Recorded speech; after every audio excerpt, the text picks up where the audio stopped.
Please welcome to the stage Axios business editor, Dan Primack.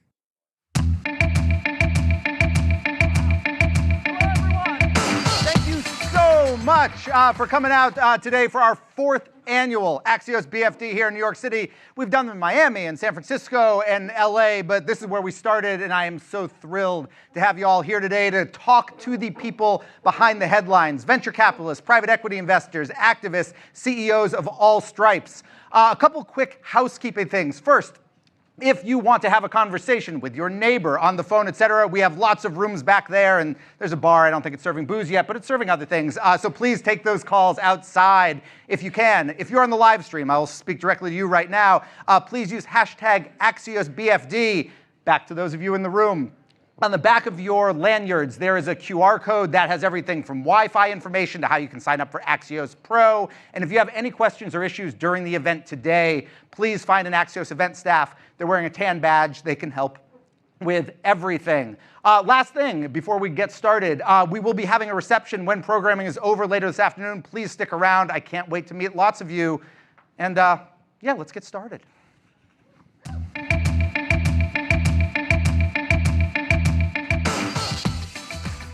Roelof Botha is one of Silicon Valley's most influential investors. Having been with Sequoia Capital since 2003, he's helped shape companies like YouTube, Square, and Instagram, guiding founders through the highs and lows of innovation. As Sequoia reimagines venture capital for a global era, Botha's perspective captures how discipline and ambition can coexist in a changing market.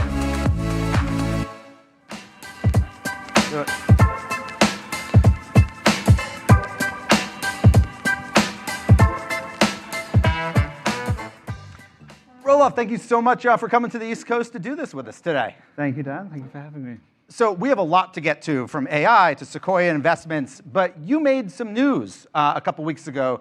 You have been the steward, which is the term Sequoia uses for basically people in charge, for several years now alone. Before that, you were doing it with Doug Leone. You've been doing it for several years, but 2 weeks ago, you stepped down from that role, turning it over to Alfred Lee and Pat Grady. What happened? So there are a few things we know how to do well at Sequoia. One of them is to make great investments, and the other one is transitioning leadership, which we've done many times before. I joined Sequoia 23 years ago, and I wanted to learn from the best, from Mike Moritz, Doug Leone, and Jim Getz. I ended up helping us lead investments in YouTube, Instagram, Square, MongoDB, Unity, and a couple of other companies. And then in 2017, so just more than 8 years ago, the partnership elected me to become the steward or the managing partner of the US and Europe business. And at that point, my focus shifted to overall team and investment performance. And in the time that I was steward, we distributed over $50 billion to our investors. And we saw the IPOs of Airbnb, DoorDash, Snowflake, Zoom, Robinhood, Unity, Nubank, pending acquisition of Wiz, to name a few. But the thing that I'm most proud of in that time, honestly, is the team that we've been able to assemble. So when I look at the quality of the bench that we have at Sequoia, we have Andrew and Constantine and Sonia and Stephanie and Bogomil, Sean and Luciana. We just have a firepower team. And when I became steward, the most important thing was to think long-term, to think about how to leave Sequoia in a better place than I found it. And with that in mind, I always had a view on who the next generation of leaders would be. And Alfred and Pat are both exceptional investors. And people outside may not know this, but they've been co-leading the early and the growth teams for Sequoia for many, many years. And this is their time. Why now? Why is this their time as opposed to 2 years from now? That's part of the secret we have at Sequoia. We've done this successfully over time. We want to make these changes very quickly. I think there's a concept which I love, is interregnum, which is when you have a period in between administrations. And that's when organizations suffer stasis. No decisions get made. And so if you go back in our history, we've typically done this very quickly. And to many people, it may seem as a surprise, but internally... It does seem as a surprise. But internally, but that's always been the case. Internally, it is deliberate. Let me ask, as you know, there's been lots of buzz, lots of speculation that part of this particular transition was prompted by, or at least maybe accelerated because of some internal controversy at Sequoia related to some things one of your partners had tweeted about the mayor-elect here in New York City. Did that internal, whether you want to call it strife or conversations or disagreements, did that have any impact on your decision? No.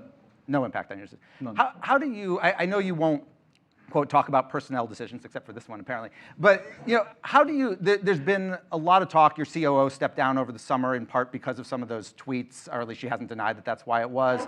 How do you balance what you talk about, the freedom of expression of your partners and for your colleagues to be able to say what they want to say about what they want to say, balance that with the discomfort or the potential of losing talent within the firm? How do you balance that?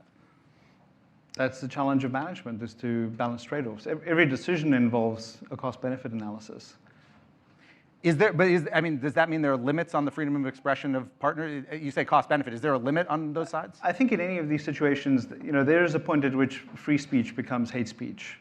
And I think that is clearly a threshold around decorum and decency that is an important boundary that one needs to set with how you respect free speech. All right, let's move on to lighter subjects, which is AI. You guys are obviously investing in it. Every venture capital firm is. I don't think there's been a VC deal in the past year that somehow isn't an AI-powered something. Not sure about that. You got one? Really? Is there one that's not pretending at least to be an AI company? We just invested in a company called Flow Engineering that's building a requirements management system for hardware development. We've invested I in can guarantee that press release says AI in it somewhere. I'm not saying it's real. All right, I'm just saying we it's have international check me. We have a company called Diaspora that provides international remittances using stablecoin as an infrastructure for non-resident Indians. Okay. I bet theirs does too. I haven't seen them. I don't know. Well, so let me ask you the big picture here, which is, where are you on the spectrum? Is the AI hype cycle legitimate, or is this a bubble? So I think the bubble is a pejorative term in what I think is one of the most tectonic changes for society in terms of how we can harness this technology. And there's an interesting book that I read recently that talks about how these sort of periods end up concentrating enormous amounts of capital and minds on opportunities that can be transformative. And I think AI is right up there. When I look at the sort of companies we're able to see walking through the doors at Sequoia, they touch industries that to me were hard to conceive as being impacted by technology and being upended by technology in the way that you're seeing right now. Is this the biggest tech shift or tech, I don't want to call it an innovation, but whatever, however you want to say, tech sea shift of your career? Absolutely. And I was in Silicon Valley in 98, 99. I saw what happened with the dot-com era. I saw what happened with mobile, saw what happened with cloud computing. This surpasses all of them and more. Why? I think there are so many industries in America that have ossified. There's this index, it's called HHI, the Herfindahl-Hirschman Index, which measures the relative concentration of industries. And research by the Reserve Bank, or the Fed Reserve, actually shows that more than 75% of industries in America have become more concentrated over the last 20 years. In most cases, they've increased concentration by 90%. So you have so many industries that are relatively ossified and ripe for disruption. And AI isn't just a new distribution mechanism or a new interface. It is fundamentally a set of capabilities that can upend industries. And we're seeing that in cybersecurity, in customer support, in the legal profession, in finance. Just industry after industry where an entrepreneur walks in and they've encountered a problem and they describe what they're going to do, and just go, wow, I hadn't thought of that. I'm wondering, when you think about kind of this circularity argument, right, where you've got an LLM which does a deal with a cloud provider and also with a chip maker and also maybe with an energy provider to the data center, do you have any concern, you said bubble's a pejorative, which it is because it suggests the whole thing can pop and everyone gets it on their face.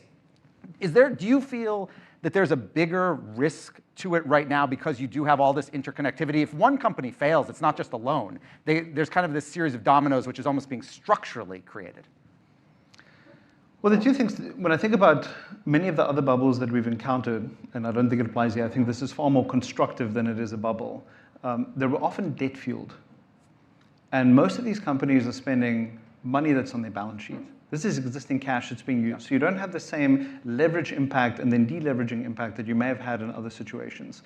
The other thing I'd say from all the evidence that we have is that the majority of cycles being used right now are going towards inference rather than training. Yeah. And so I'd say 2 years ago, when I heard these arguments, I was much more sympathetic towards it because when it was training, it wasn't obvious that it was actually solving customer problems. That's changed. And unlike what happened in the dot-com era where people were building infrastructure that lay fallow, often until 2005-06 when Web 2.0 took off, in this case, every spare cycle is being used. There's no spare capacity. one of the other differences between now and 2000 is that the legacy companies back in 2000, 99, 98, 2000, they were kind of caught with their pants down, including some of the legacy tech companies, right? And for an investor, and I know you weren't quite at Sequoia yet, but for venture capitalists, they were able to capitalize on that, right? Because the startups were doing stuff and nobody were either not paying attention or weren't giving enough credence to what was going on until they got surpassed. That's different this time. The big legacy tech companies, the Googles, the Metas, et cetera, they're paying a lot of attention, spending a lot of money. As a VC, how do you think about that when there's a startup opportunity? The whole, why won't Google do it? Lately, it seems that Google's been saying, yeah, we'll do that. That's always the risk. And I remember when I joined Sequoia Capital, Michael Moritz had this great phrase that, yes, there are elephants in the industry, the big incumbents, but they're more likely to trample on you by accident than on purpose. And I think we're always looking for companies that have a keen insight and an ability to focus in the way that the big companies cannot. I'd say the other difference, by the way, this time is AI has become a board-level issue for Fortune 500 companies. Right. And so I think bigger companies are able to take advantage of this technology in a way that I don't think they were geared up in mobile, cloud, or in the internet. It doesn't mean they'll always get it right, and it doesn't mean that there aren't enormous opportunities for us as venture investors. Do you feel there's a difference in mentality, maybe is the word, among some of the, call it the AI cohort or founder cohort, in the following sense? Often when you've had successful companies, successful startups, founders don't want to sell too early. They don't want to leave. They're going to ride this thing, whether it be into the public markets or run it for the next 30 years. We've seen over the past 2 years not only a bunch of people sell quickly. We've seen a bunch of these big acqui-hires, and I appreciate Meta's throwing huge money, et cetera. But it's coming again. Founders in the past often wouldn't leave. You're seeing a bunch of them leave now. I wonder, as a VC, are you concerned at all when you invest or you see your partners invest in these things? It's almost like you guys don't put key man provisions in these deals, but it almost feels like you should be right now. What do you get though, if you have a key man provision? Well, the person doesn't quit because someone just laid a bag of money in front of them. Yeah. Because you guys always say you're investing in people. Well, if the person leaves, what have you invested in? But you can't force them if they're not motivated to do so. No, you can incentivize them. But they already have a huge incentive because they own so much of the company. I'd say on the acqui-hire dimension, I think those companies maybe didn't have a clear path to building substantial independent value. And that maybe is part of why they've ended up with that odd structure. How do you think, you guys obviously, like every venture capital firm, have this huge portfolio of, call them pre-GPT companies, right? And on the tech side, companies that were created before GPT came out and AI showed up in every press release, which I'm still sure they're in. When you're examining that part of your portfolio, what are some, I don't know if it's either metrics or something else that you as a firm have been looking at to identify, these are companies that can pivot, that can successfully ride this wave, and you know what, these are ones that might just have been wrong place, wrong time. Well, it's always a challenge when you have big technology shifts. I think we certainly saw this when we were investing in web companies in the mid-2000s, and then mobile came around. And the challenge for those companies was, could you become mobile first? Or maybe even mobile only, and sort of let go of what you had before. And Meta, Facebook at the time was a great example. I remember how people were doubtful that they were able to make the mobile transition, and their stock was plummeted, and people thought, oh, you'd never be able to monetize mobile traffic. How laughable is that in retrospect? So I think a similar challenge exists in every wave, and there are companies where the founders see the opportunity and are moving very aggressively. And our job as board members is typically to help shine a light on what's around the corner, and that's what we do. Do you feel right now with this shift that you've kind of had to, and maybe not literally write off, but at least mentally write off more portfolio companies than you have during other tech shifts? Not that I can think of. Sequoia has invested in Google, Apple, SpaceX, NVIDIA. You're also in OpenAI. Will OpenAI end up being the most valuable, if not ROI, just in terms of pure enterprise value, will it become the most valuable company ever in Sequoia's history? Maybe. What do you think? You're betting this. There's a prediction market. There's a poly market on this for you. Is this going to, what's your bet? I think SpaceX has a bigger chance of being the most valuable company. Why them? SpaceX by itself is responsible for 80% of all mass moved into orbit last year. It dominates that particular industry. I'd say in the case of OpenAI, an incredible business. They have several competitors as large language models, as foundation model providers. And I think Google is starting to really shine with Gemini. as a consumer service. They now have over 500 million monthly active users. So it seems as though there's real competition now for the consumer aspect of what OpenAI is, and so it doesn't have runaway market dominance characteristics. Let me ask you about a different Elon Musk company, and obviously you worked with him years ago at PayPal. You guys are investors in XAI, which is a combination now of Twitter and XAI. This is something actually I asked your colleague Pat Grady on stage earlier this year, and I'm curious. One of the things that's most notable to me about this company is that you don't have a board seat. There is no board of directors of this company. The last time you guys invested in a company that had no board was FTX. How are you comfortable with this? Well, OpenAI also doesn't have a board seat. Not a board seat, but there is a board. There is a board. But I've known Elon since he recruited me to PayPal back in 1999. And so a lot of that comes down to your trust and faith in the individual. And Elon doesn't want to be encumbered with some of the bureaucracy that goes along with sort of more traditional boards. It doesn't mean that he's not open to advice. We text frequently. He has many people that tell him things that are uncomfortable to hear because he wants to build really successful businesses. We've talked about AI. You said earlier that there are some things you're investing in that are not AI. What mostly non-AI opportunity or sector is most interesting to you right now? Well, it depends if you include what's happening in robotics as part of AI. Let's include it. You'd include that because of the computer vision capabilities? No, let's not. Let's not include it. Let's talk robotics. Talk robotics as a standalone. I think it clearly is benefiting from the work in foundation models. We have an investment in a company called Skilled that actually is providing a foundation model for robotics. So you can take a $10,000 robot and have it be as performant as a $100,000 robot because of the intelligence that you imbue. Cobot, Robco, several other companies. So I think there's this era of us being able to mechanize a lot of labor that's interesting. And then I think stable coins are absolutely fascinating.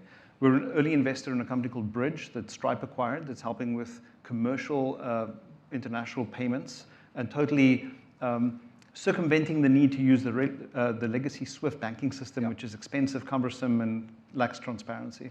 Let's talk about venture capital with the 5 minutes we have left. You have recently referred to venture capital, and I know you don't like calling it an industry, so let's call it an asset. No, industry is okay. Asset class is bad. Okay, so as an industry, that it is a return-free risk, I think is how you referred to it. Why is it that it seems that venture capitalists, particularly over the last 4 or 5 years, why has DPI been so low? Why have the returns been so low? Why have there been so few IPOs coming out of these massive portfolios? Well, I think partly the threshold to become a public company has changed pretty dramatically. I was thinking about MongoDB. I was at the board meeting last week, actually, and when we went public in 2016, the company's market cap was about $1 billion. Today it's worth 25 or something, and that was at the bottom end of the threshold. I think you can't take a company public today at $1 billion. It probably costs you $50 million a year just to comply with Sarbanes-Oxley and all the internal control requirements. So does that mean when you're getting into a company, whether particularly maybe more at the growth stage, but even at the early stage, has that then changed your modeling, your math when you're going in? How so? How does that change it?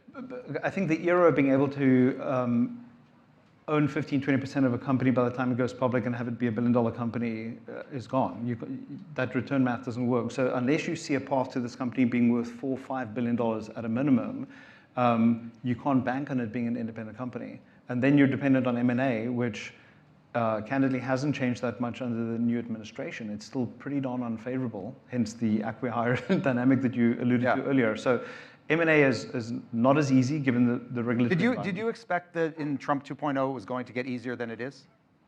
I did. I was wrong. You say you were wrong. What indication, or why do you think it, or when you say it's not as favorable as you expected, is there anything specific that you were expecting to happen, or is it just general vibes? I think the vibe in general was that it was a more pro-business administration than we'd seen under the previous administration, but M&A is still an area, maybe back to the comment I made about the Herfindahl-Hirschman index, that people recognize that there's so many concentrated industries, and that's bad for America's competitiveness longer term. If venture capital is struggling, there's this push to so-called democratize alternative assets, of which venture capital is one.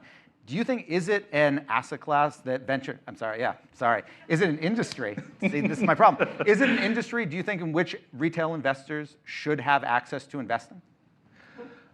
Because it's coming. It is coming. I agree with you on that. I think it's the thing which I worry about a little bit is for retail investors to invest in the fund structure of venture capital. To me, is a little bit more risky because it's as opposed to a basket. You mean?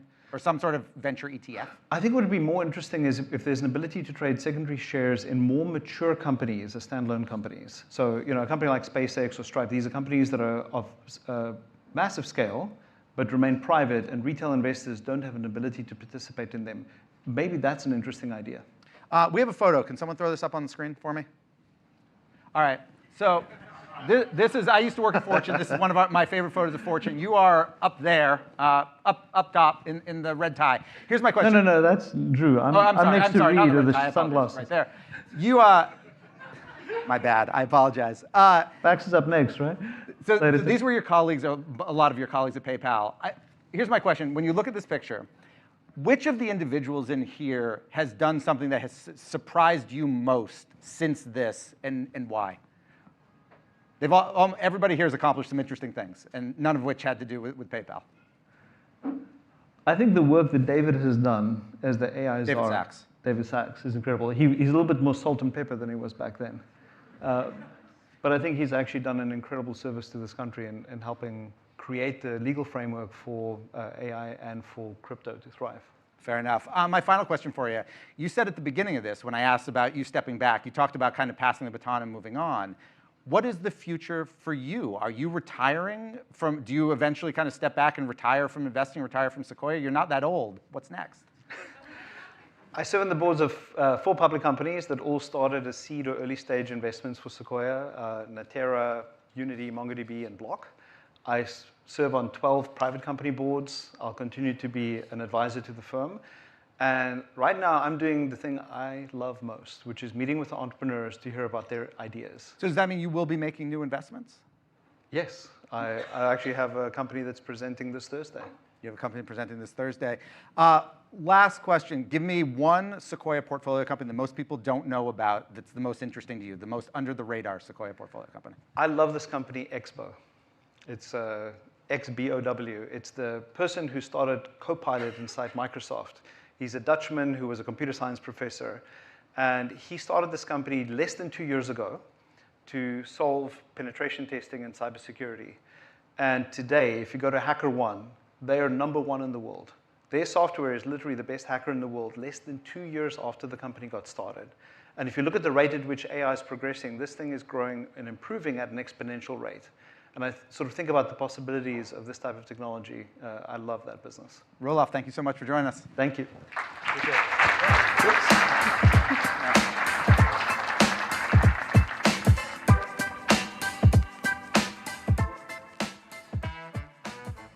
Emily Choi is president and COO of Coinbase, a leader at the frontier of crypto and finance. She's helped navigate volatility, regulation, and the mainstreaming of digital assets.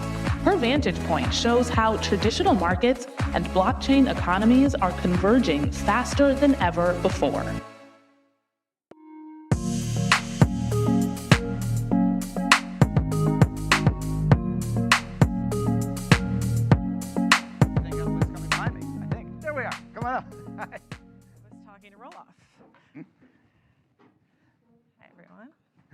Yeah, we can clap. We can do this.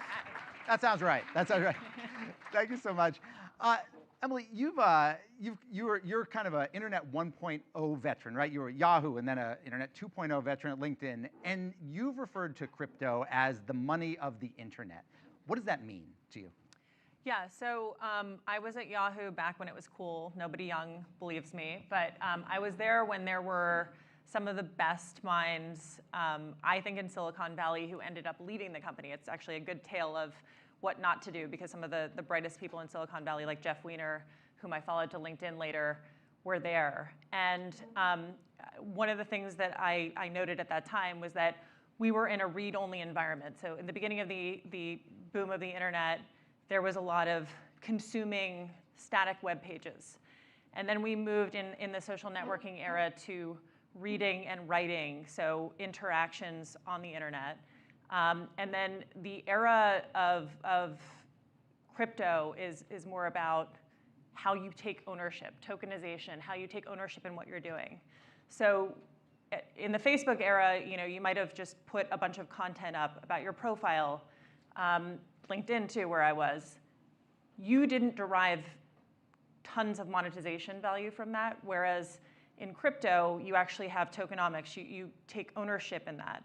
And so I think that Internet of Money is a very powerful concept, and I think what's going on right now in the economy and with young people, I think it's going to be incredibly important for us to think about how that can capture the zeitgeist of what people are really feeling in the economy right now. If crypto is going to disrupt or is disrupting part of the financial system, what current part of the financial system today do you think in 5, 10 years will either be gone or at least significantly diminished? So when I think about the benefits of crypto, it's 24/7, it's instant settlement, it's global, there's no middleman. These are the benefits of it. And so I think when you think about different pieces of the legacy financial system, it's the costs, the time, the fact that it's extremely fragmented, that you wait 3 days for a wire, that you can't wire money to somebody in India very easily without a ton of costs and time. And so I think all of this stuff is going to be deeply optimized by crypto. It's funny, when I think of Yahoo, it was the king of Internet 1.0. Coinbase is currently king of crypto right now. Brian Armstrong has talked a little bit about what's he called, about the everything platform, an everything exchange. Mm-hmm. What does Coinbase have to do to maintain that position, and what does an everything exchange mean?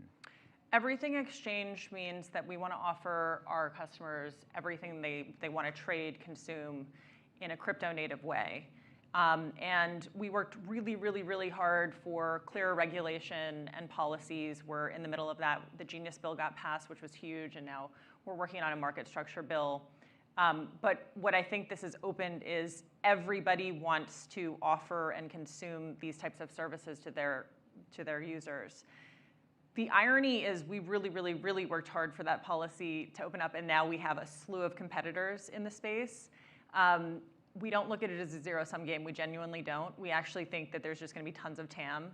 I always think about that old Uber TAM analysis back in the day where they were just looking at one little segment, not thinking about the bigger opportunities. And so we actually think that having all these different competitors in the space opens it up, validates it more. You have to remember, for the longest time, we've been considered kind of a fringe industry, but there are 52 million Americans who actually hold crypto. So it's just, there's been a narrative violation. Is there anything that doesn't move on chain? Do stocks move on chain? Do bonds move on chain? Does all this move on chain? I think it all moves on chain. The timing and everything has to be very clear. Here's an example. A self-hosted wallet, which is fully on chain, you have to know your private keys. And what that means is that you have to be an incredibly advanced user who understands, who's willing to kind of be fully responsible for what they own in custody. If you lose it, you lose it forever. And so I think there's stages to get to this stage. Does that get changed or fixed at some point? I think without it blowing the whole thing up? Yeah, I think we can find bridges to it. But I don't think, I think like everything, it doesn't happen overnight, and it's not an extreme. We build to it. What role will Coinbase play in getting off-chain assets on-chain? Do you view that as part of your ultimate mission? I do. I think when I think about our value prop for forever, it was about being the fiat to crypto bridge. And Brian Armstrong and Fred are some of the original founders. They counterintuitively leaned into regulation and compliance back in the day, because when you're touching people's money, you have to make sure that you're touching it in the right way and that you're KYCing it and that we're following all the AML rules. This was not something that many others wanted to do. And so I think we have natural core competencies and things that are really, really thorny and grungy to do. Will Coinbase at some point offer its own prediction market? I predict so. You predict so. Fair enough.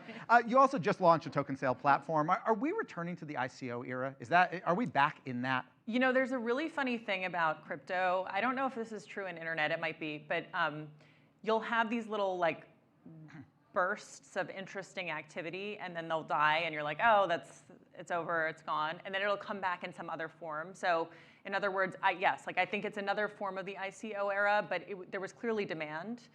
We weren't compliant at the time of the whole industry because there were no rules of the road. Yeah. And now it's we have some rules of the road, and so we get to actually offer. Well, you have rules of the road. You also have an SEC that, when there are no rules, is kind of looking the other way. Does that enable this a little bit?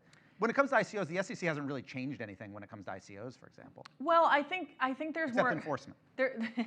Yeah. So for context, the last administration was god awful. It was regulation by enforcement. There were no rules of the road.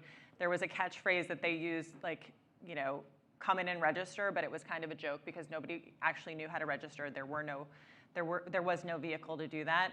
Now I think Paul Atkins has actually kind of started to lean in and put some frameworks out there, but we definitely need regulation. Like, this is an industry who is ironically asking for clear rules of the road so that we can comply and actually make sure we're following these rules. Can I say, when I hear this, because I've heard this from crypto folks for a decade, right? We just want rules, just tell us the rules, don't follow the rules. But you don't just want rules. You want a certain set of rules. That's why you got, not just you, but others have lobbied for a particular set of rules, right? Yeah. So this is a little esoteric, but here's an example of one of the rules of the road. We want it to be clear what the SEC owns and what the CFTC owns. In other parts of the world, there is no like weird kind of dichotomy between these two things, like what is a security versus what is a commodity. We have that in the US, and in the last administration, these two agencies were absolutely fighting for their own fiefdoms. It was awful, and that was part of the thing that we got stuck in the middle of.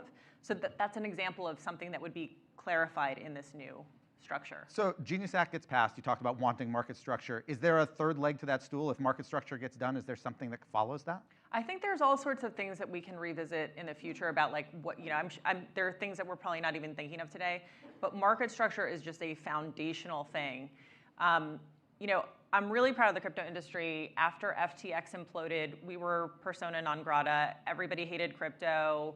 Elizabeth Warren and these other types were attacking the industry. I thought our banking rails were going to be cut off. I mean, I had like a stomach ache every single day that I came into work. It was awful. I can't describe how horrible it was. And one of the things about crypto people is like, we are made of steel. So like, we got our act together. We came up with a super PAC in the industry to show our might. We built a grassroots organization called Stand With Crypto that has millions of members. In case you haven't noticed, crypto people are very vociferous. A little bit. And they would show up at town halls and like we vote, and there's a structure where Stand With Crypto rates Congress people based on their crypto stance. So like we got really, really loud about everything. And so this tops down, bottoms up thing actually really, really worked. You're gonna see the AI industry do something very similar because we finally made it known that like we weren't going to stand for any of this BS anymore.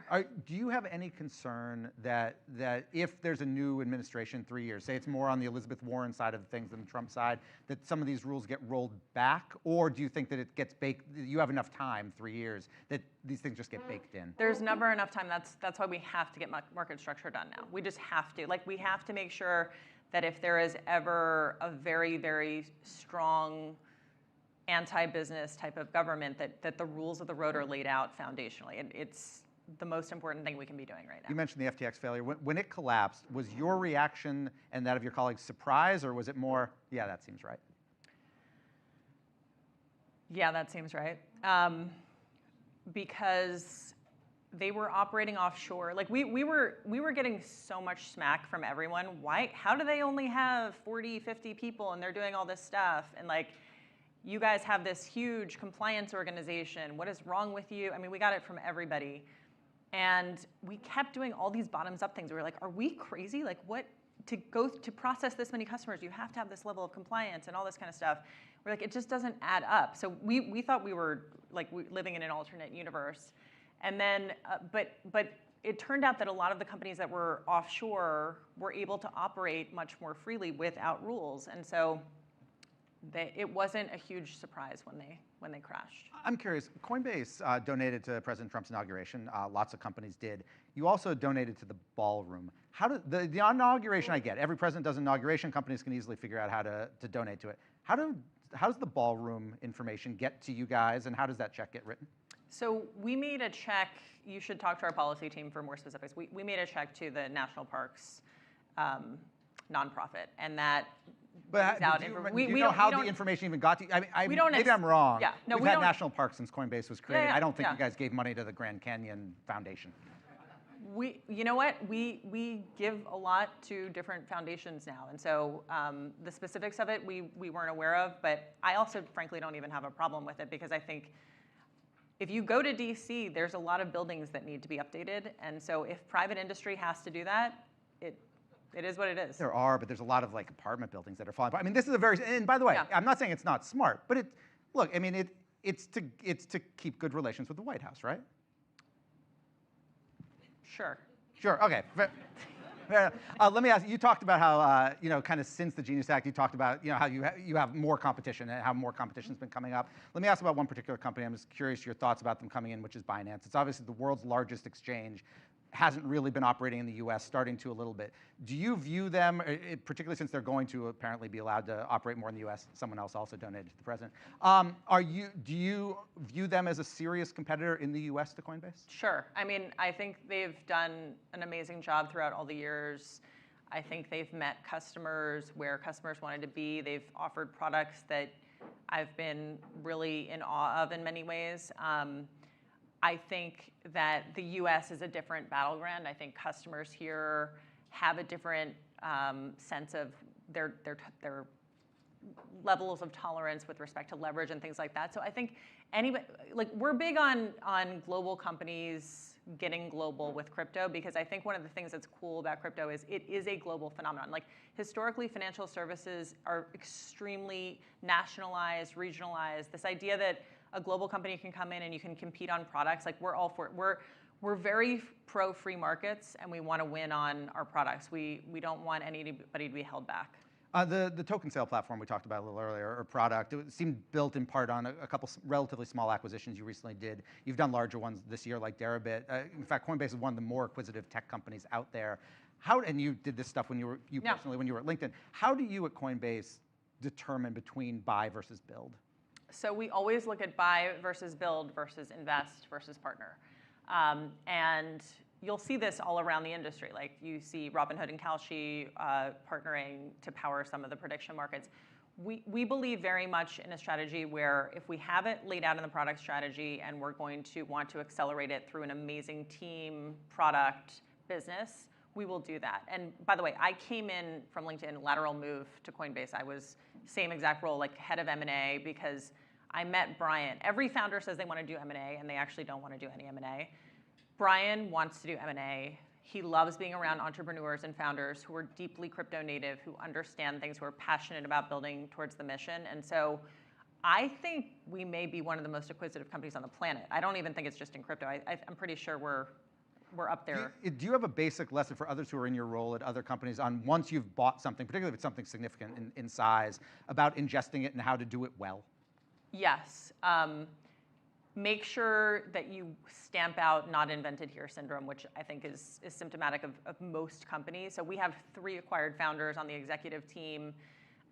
We allow spaces for these people to make us very uncomfortable. Like they ping us and they're like, I don't like the way we're doing decision making right now. This is a suggestion I have. Like you want to bring in that entrepreneurial culture, and they're a pain in the butt sometimes because they always see how you can do something better, and it's actually fantastic to make it, to leave room for them to be able to do that. There's also a deal, I was in Vegas at Money 2020 a couple weeks ago, and everyone was talking about you guys going to be buying BVNK, which now you're apparently not buying. Care to explain why you're no longer buying it? Or not no longer, but are not buying it? We mutually agreed that it wasn't the right thing right now. We're huge fans of those guys, and we want to see them thrive. When you were at LinkedIn, you were also acquired, or the company was acquired by Microsoft. Was there a lesson you learned on the other side, being on the acquired side of this, on what to do or what not to do? It was honestly kind of why I decided to leave, just because I had been at LinkedIn when we had been private, 400 people, then public, then on that journey being part of Microsoft. And Microsoft is a phenomenal company. I think it's outperformed most companies at this point. But for me personally, I was like, what does it mean to head up M&A in a division of Microsoft? Yeah. Like how many different bureaucratic processes will I have to do to get through to get something done? And so I think it's more about like, how do you remove all those obstacles? How do you give people autonomy to run? Coinbase made big news last week in corporate land by moving your incorporation out of Delaware, moving it to Texas. Why? Clear rules, big ambitions.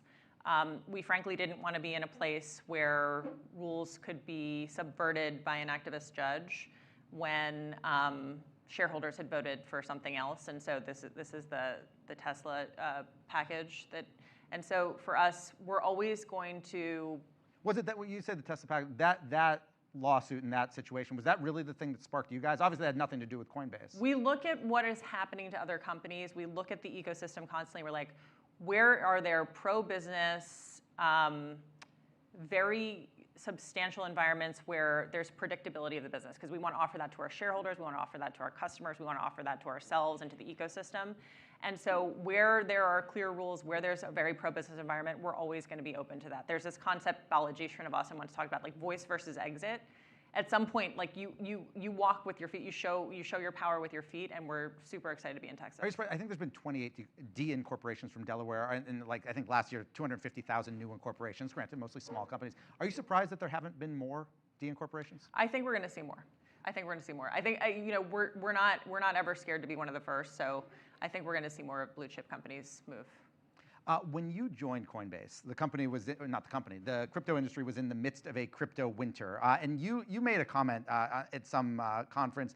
You said that, or someone told you that crypto winter is when companies build and mercenaries leave. Does that mean it would be good for the industry to have another crypto winter? Yeah. Bitcoin's having a bad, it would be. The truth is it is. It's very exciting when the market runs up and everybody's exuberant. But the truth of the matter is the absolute smartest people are gleeful when there's a winter, because all the mercenaries get out and you just can build freely the right products for the right users, and they know that the long term will always benefit them. So it's actually weirdly more fun for the crypto natives. Like I've watched this personally throughout the cycles. Do you think we're heading toward one? I mean, if history is any indication, like my guess is at some point in the next year or two, there would be a winter, but like there's also a lot of people who think that they won't exist anymore once there's more stable regulation and just a very kind of secure environment. In fact, there's people in the crypto industry who are complaining about how boring we are now, how it's just too stable and how there won't be all this volatility anymore. So I could argue either side. With the little time we have left, you've talked a lot about how you've kind of tried to incorporate or build a writing culture inside of Coinbase. We'll talk about this with Max from a firm also. He's done the same. I'm just curious, which means that people, when they have the questions, they write them out. When people have answers to them, you write it out, and these things get reviewed. Has AI changed that? And here's what I guess I'm asking. I have a friend who's talked about a colleague she has who always wrote very, very curt emails and was generally not considered very well internally, considered kind of a mean person. She said that about 5 months ago, it just changed overnight. The person seems the same, but it all changed. Do you think that people are, if not gaming the system, can you be a writing culture if people aren't really writing? I do, because we are very, very concise in our writing. Like it takes me 5 minutes to write an important document. But do you think people are asking ChatGPT to write their documents for them at Coinbase? What I think more we're seeing is we're seeing the different tools summarize things. So like what we can do is say, we have this incredible system called Rapids for decision making. And one of the things we do is we say, please look back on these different decisions that we've made and see which people, this is like a Ray Dalio concept, which people have tended to err on the side of like really good decision making and why. And so, like these tools can go through, seek this information out and be like, I can look back and be like, oh my gosh, like this person was so right. I was totally wrong on it.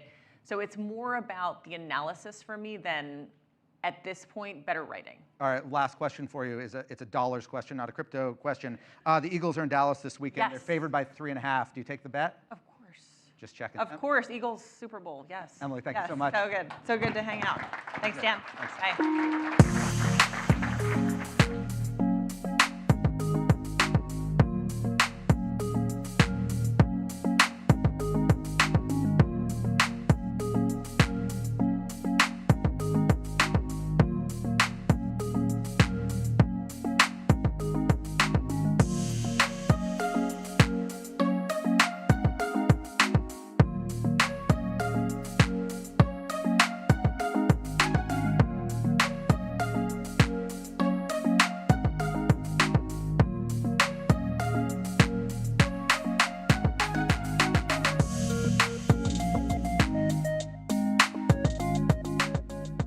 Put your hands together for our View from the Top moderator, Axios publisher, Nicholas Johnston.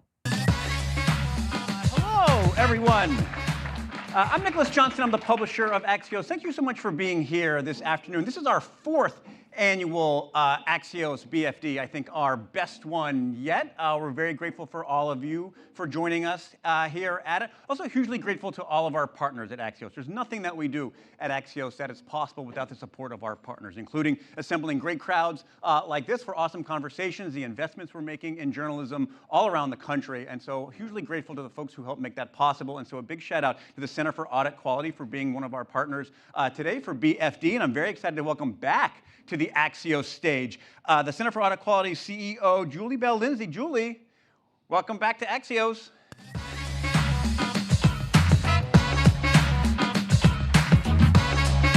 How are you again? Great to see you. Let's start big picture. For folks maybe in the room who don't know you as well as I do, tell us a little bit about the Center for Audit Quality and your role and where you fit in capital markets. Sure. So I am the CEO of the Center for Audit Quality. For those of you who are not familiar with the CAQ, we are an association representing the public company audit profession. I am not an auditor. I am a securities lawyer by background. I started my career in the Silicon Valley in the late 90s, where there was a few pretty cool deals going on. And right before I came to the CAQ, I was at Citigroup, which I joined in February of '09. So I'd like to say I've been involved in some BFDs.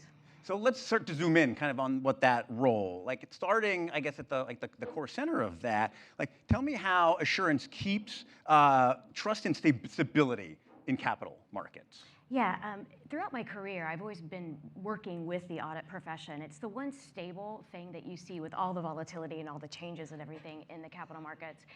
And I think that that just shows the need for independent verification. It shows the need for an objective third party to come in and take a look at company reported information. And bear with me, Nick, but I have a little example or a simplistic example of how we think about the need for independent assurance. And I'm sure everybody in the audience, this is a deal-making conference, you're always looking for trust and stability in the capital markets. So I have this little This is why this is here. props, Okay, I was wondering props why. here. So and these cookies are about as big as me. Let's just say that I baked this cookie, okay? And my team who's here, the CAQ team, they watched me bake it. And they watched me put together all the ingredients, measured them out to match the recipe. They watched me put it all together. They watched that I followed the recipe, and then they tasted it, okay? This cookie, they didn't watch me bake it, right? They don't know, maybe I didn't wash my hands before I started baking. Maybe I used a half a cup of salt instead of a half a cup of sugar. Maybe I used eggs that expired back in May. Maybe I dropped a measuring cup. The point being, which cookie do you want to eat? I want to eat the good one. Of course you do. And that just, it's a And very... we get to have them later, right? Of course, Okay. but it's a very simple example of the role of an objective third party coming in and bringing sense out of the very volatile markets that we're in. I think I've seen nothing better about auditing that will plant better in people's heads than that. And we're going to take it home with us. But to dig deeper into providing that kind of quality, like how do you make sure that the information that's being collected is like useful and reliable? Well, markets are constantly changing. Businesses are constantly changing. They're adapting, and the audit profession has to adapt along with it. The prior guest was talking about crypto, Coinbase. That's going to be a whole new area of corporate reporting. We're expecting, probably with the government back up and running again, that the SEC is likely going to be issuing a proposal around 10Qs, quarterly reporting, and whether or not it's going to be mandatory anymore. All of this stuff is going on, and I like to say that the auditors are adapting along with the market, with their clients, and assurance doesn't always chase those trends. Assurance is what anchors those trends.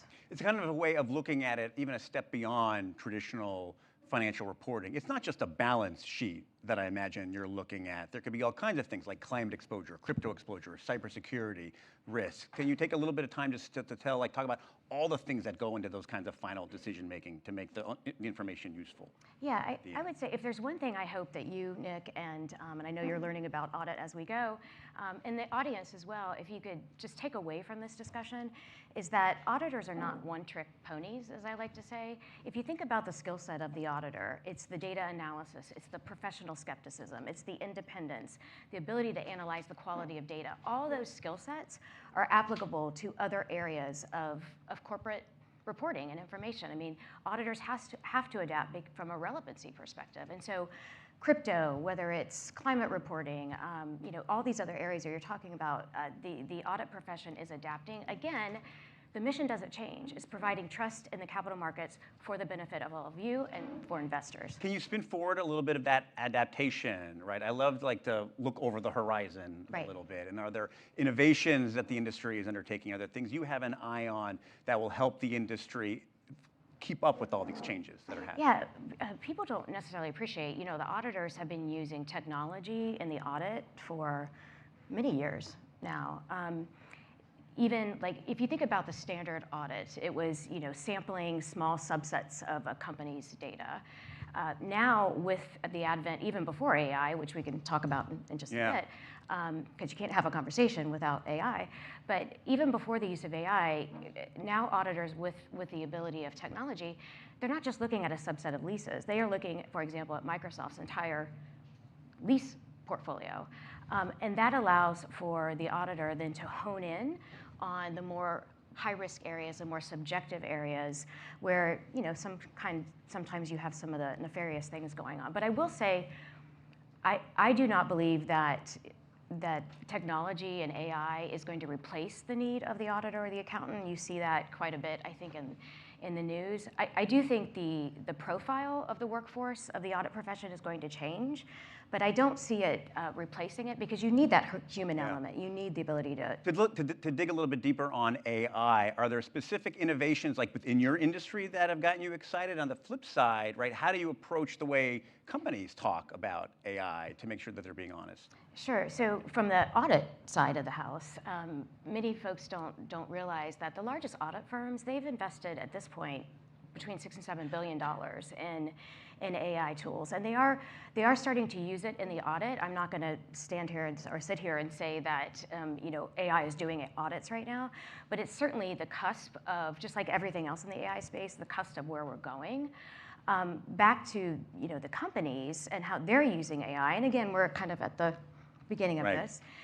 If you think about what is AI and the information, I think about it in three different subsets when it comes to company reported information. You've got the data going in, and is that quality data? You've got the models themselves, the controls around those models, and then you have the governance over all of that. I mean, that's what auditors are used to dealing with in today's day and age. And so whether it's looking at the data as it's going into the model and the quality of that data, whether it's looking at the models themselves, or if it's looking at the applications of AI, if it's looking at the output. Let's stick with AI before we get the hook here. We love to end on one fun thing at Axios. Let's end on one AI thing. How are you using AI? What's a cool use case you've found? Well, the cookies are a little bit close to home because I love to bake. My team knows I'm a big baker, and I recently switched from an electric stove to a gas stove. And I've learned that baking with a gas oven is quite different than an electric oven. So I've been using AI to modify recipes. You're using a robot to teach you how to use your old-timey gas stove. Yes. So far, so good? So far, so good. Were these it's much made in the better. gas stove? Oh, no, I didn't make those. Julie, thank you so much for being here. Thank you so much for bringing snacks, which you can go backstage and eat. Huge thanks to the Center for Audit Quality for making today possible. And we're going to bring Pring back out stage to keep the conversations going. Thanks, Thank you. Thank you. You bet.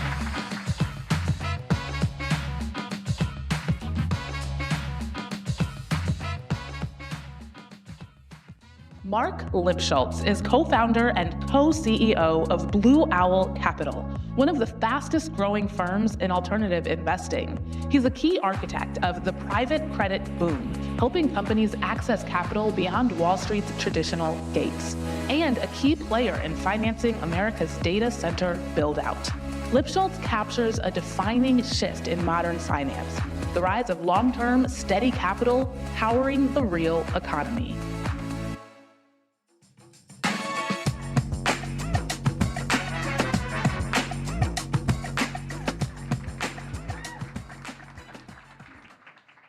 Mark, thanks for being here.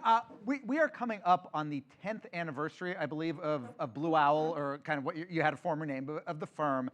What was the original thesis? You left KKR to do this. What was the thesis? The thesis was do my job for 10 years and then I'll get invited to the Axios conference. So it worked. Mission accomplished. So it worked. Does that mean I get a cut of the market cap? It's not bad. Okay, we'll talk about it. You know, the thesis actually then and the thesis now remain very consistent. That's to say the principles. We set up the firm, so I've been in the alternative investment business for 30 years, starting in the world of private equity when it wasn't called private equity. But 10 years ago when we started the firm, we had three basic ideas. One was that we wanted to be a capital solutions provider. That is to say, provide private capital bespoke solutions to a wide range of users, corporate users, and be the picks and shovels, if you will, to the sort of finance industry. Second, the reason we wanted to do that was so that we could create a set of products, investment experiences, that were about downside protection, stability, predictability, yield generation. Those are the attributes of all the products we do today, then and now. And then the third point was to basically make sure we could present those opportunities as true to individual investors and institutions as true peers. Not, oh, we're an institutional firm that could do something for individuals or an individual firm trying to do something for institutions, but purpose-built to serve both. Those three were the principles then. Those three are the principles now. 10 years ago, it was a thesis, and today we manage about $300 billion across a set of adjacent strategies. And one of the big strategies within that is private credit, obviously, which I think probably when you launched the firm, most people didn't know what it was. Even on Wall Street didn't necessarily know what it was. Everyone knows what it is now. The beginnings of maybe not the beginnings of private credit, but say the maturation of private credit. I mean, from your perspective, how much of it was regulatory arbitrage? Yeah, I think this is such an interesting topic. So everything you said is, I think, the correct hypothesis. Private credit wasn't invented 10 years ago, but actually this modern incarnation pretty much was. Like if you look back prior to that, we weren't talking about lending to the best companies, being a lender of first choice. Rather, private credit had largely lived as a lender of last resort.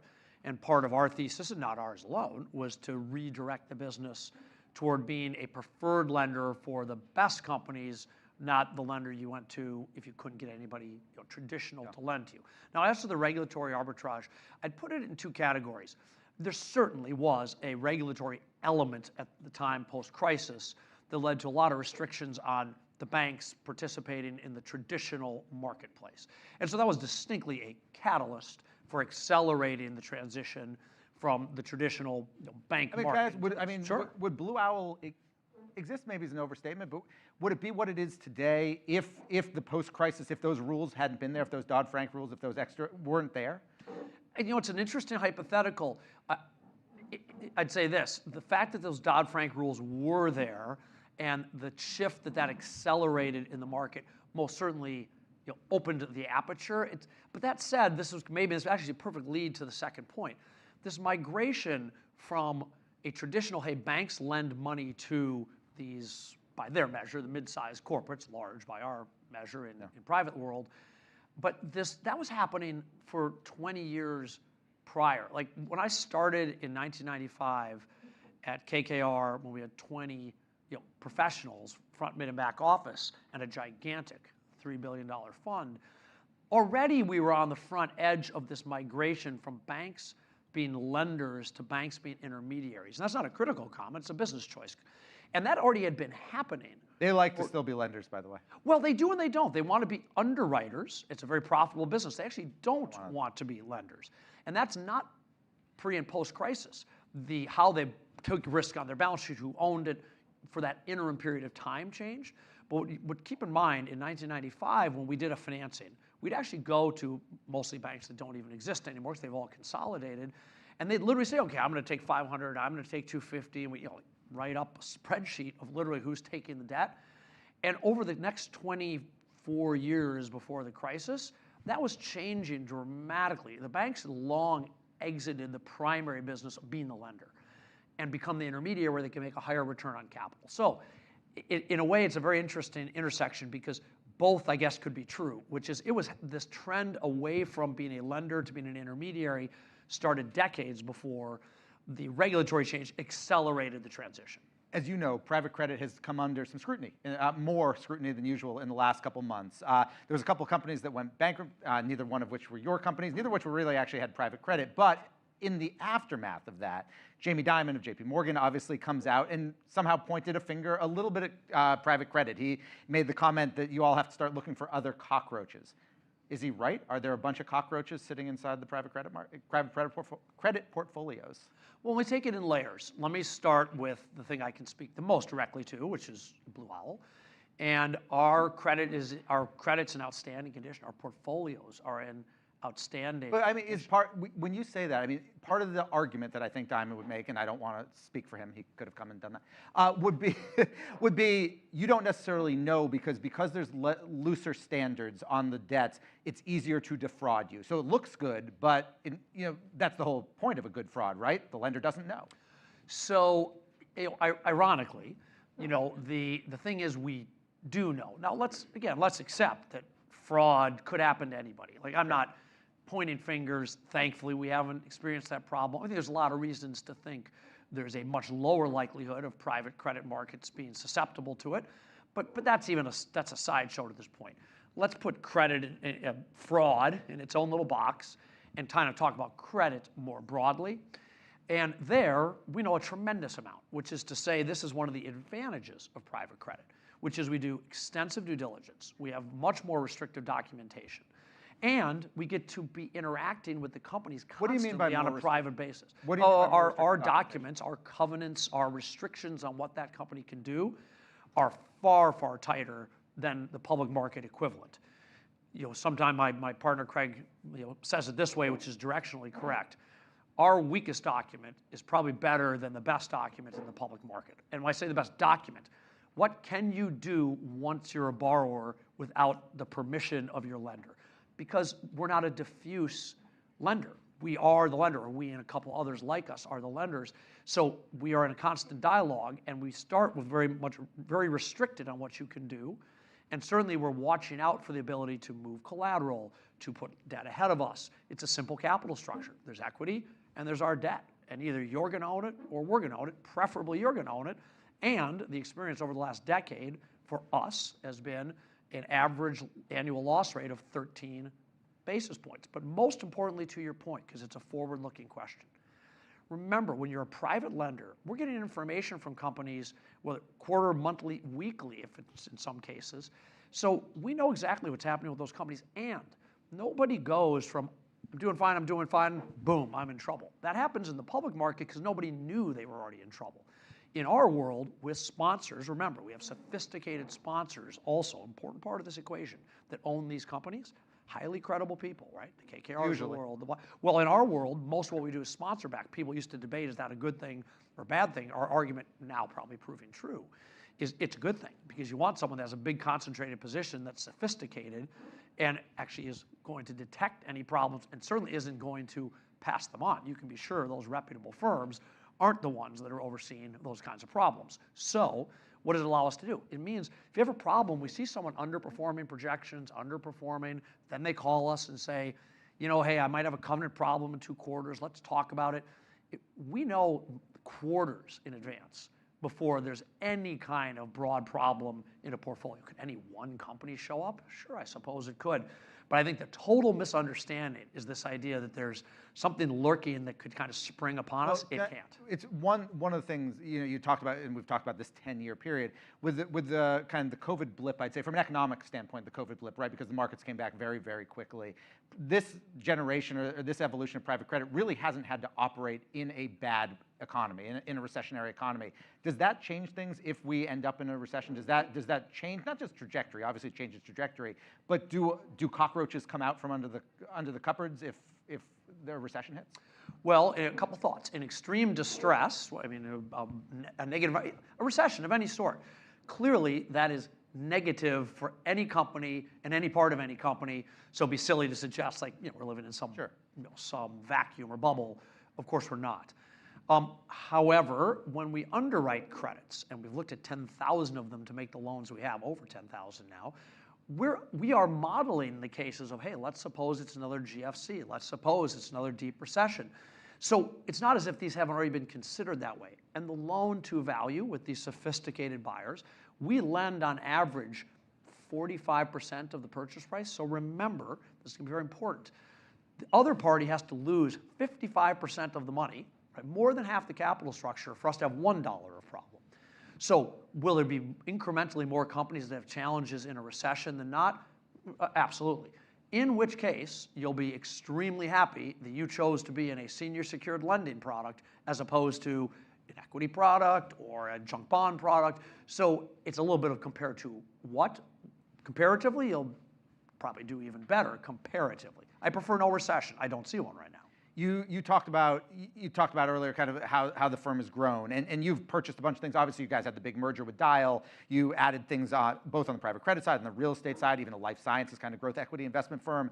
What's the next capability for Blue Owl that you would like to add, either organically or inorganically?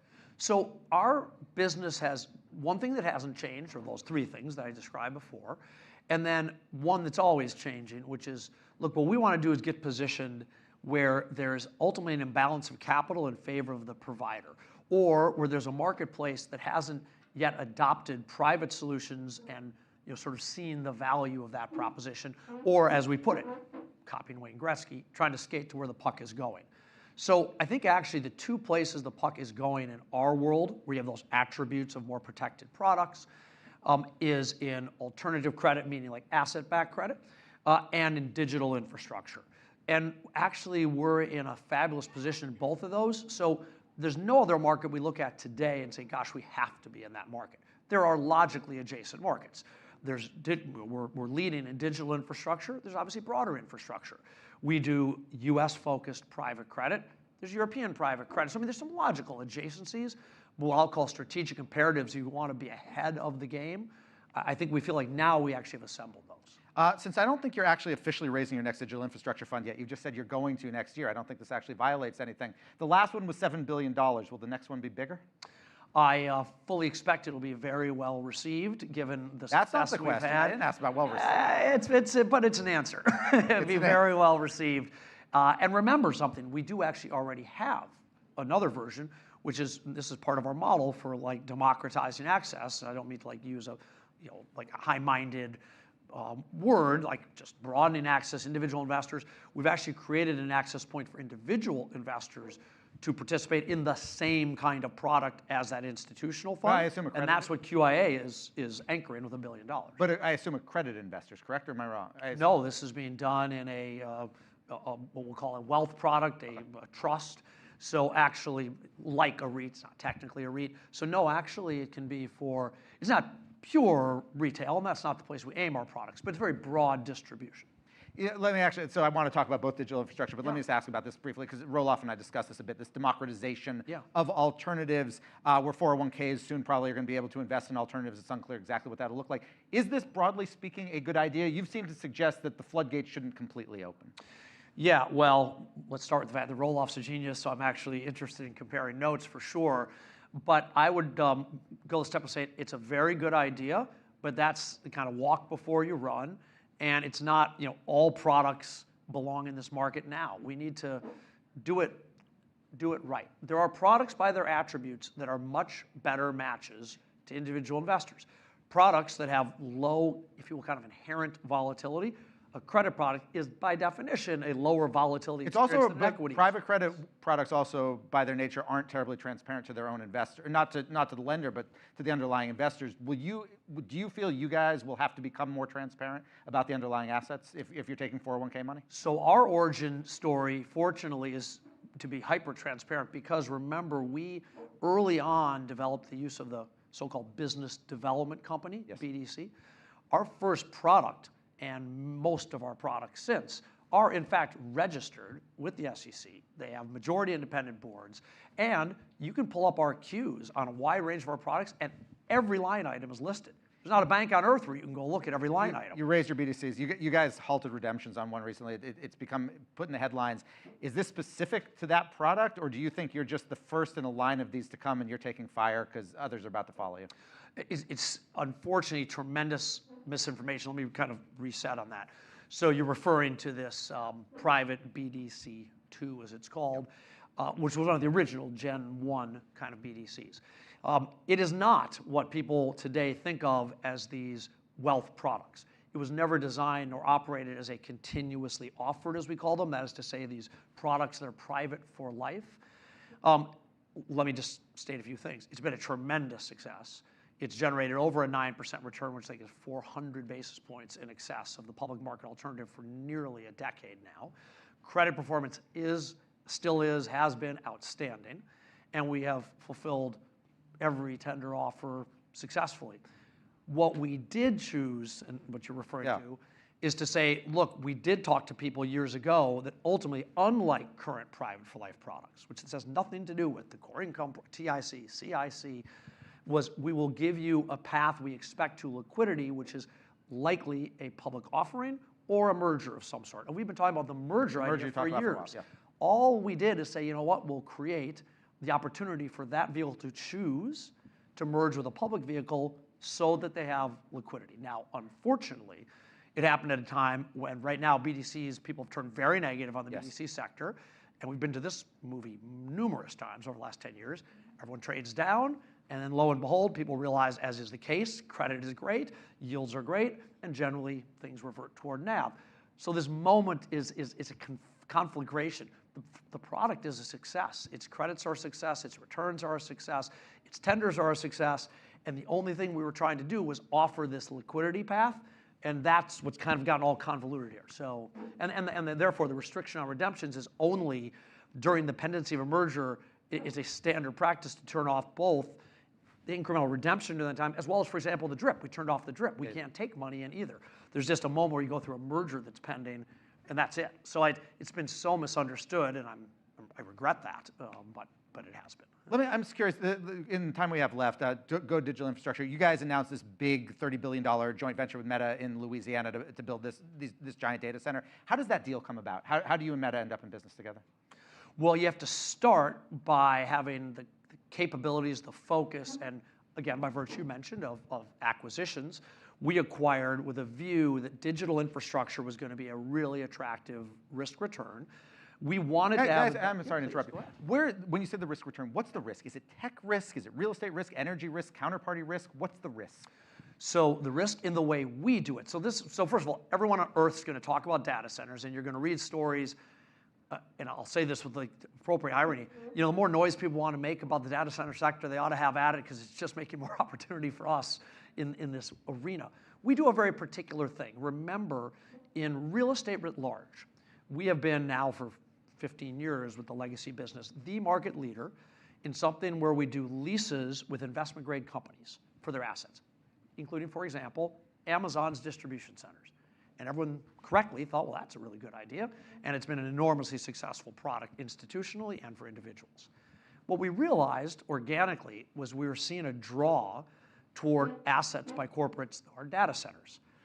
A data center needs the exact same knowledge you have for 15 years of experience of structuring that lease and that partnership and the credibility that, for example, again, we already have with Amazon, having done so many of their distribution centers. But it also requires a technical skill to design, build, operate, and by which I mean operate, I mean the physical buildings. And to do that, we acquired IPI. We have a 1,000-person team inside of IPI that knows how to design, build, and operate these data centers. So we said, we've got the horizontal, and we've got more experience than anybody at that. Now we need the vertical capability, married them, and that makes us the natural partner and the go-to partner for the hyperscalers like that. Is there any concern? I think I made an analogy that I wonder that if GPUs get stronger and so the number that you need goes down, that some of these massive data centers with these huge footprints could eventually look like what shopping malls have become. In other words, just overbuilt. So as an industry writ large, if you don't have a contracted asset, you're taking a view on the question of how much capacity in total is needed, how much physical capacity is needed to contain the chips. This will take us back to your very good question, because again, there's all this like risk. What are the risks in our strategy? Which is why I don't want to speak for others, because people do speculate on capacity. Our strategy is based only on the counterparty risk. We do what's called a triple net lease, or the equivalent thereof. And so what we're So even counting if Meta on, fails on AI, it's about Meta and its Instagram business and everything else. as long as 5 tech companies in the world are not bankrupt, the strategy sings. If you are worried about the bankruptcy of the biggest tech companies in the world, then you have to start thinking about the answer to your question 10 years from now, although I think there'll be a lot of other questions you better answer first. Mark, thank you very much for your time. Pleasure. Thank you. Thanks.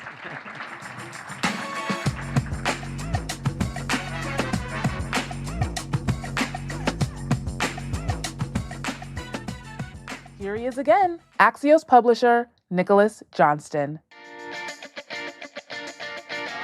Hello again. If you forgot me already, I'm Nicholas Johnston. I'm the publisher of Axios. It's great to see so many people here who are sticking with us for an awesome afternoon of conversations led by Dan Primick. Thanks all for being here. And of course, thanks to our partners for making today possible. So a huge thanks to Bayer for being our partner this afternoon. And I'm very excited to welcome to the stage Bayer Pharmaceuticals Worldwide Chief Operating Officer and Bayer US President Sebastian Guth. Sebastian, welcome to the Axios BFD stage. How are you, sir? Great to see you, Nick.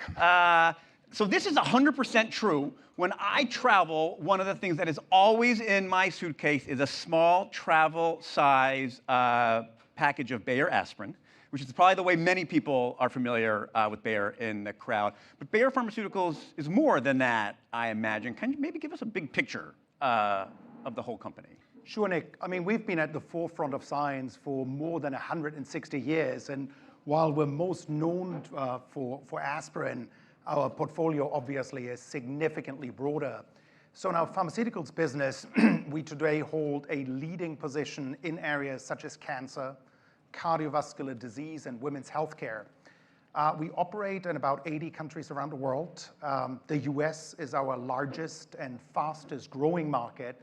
But truth to be told, that hasn't always been that way. We decided to build our US business to scale some years ago. We're seeing a very significant results. And as we're doing so, we're focused on launching first or best in disease medicines in areas of significant unmet need.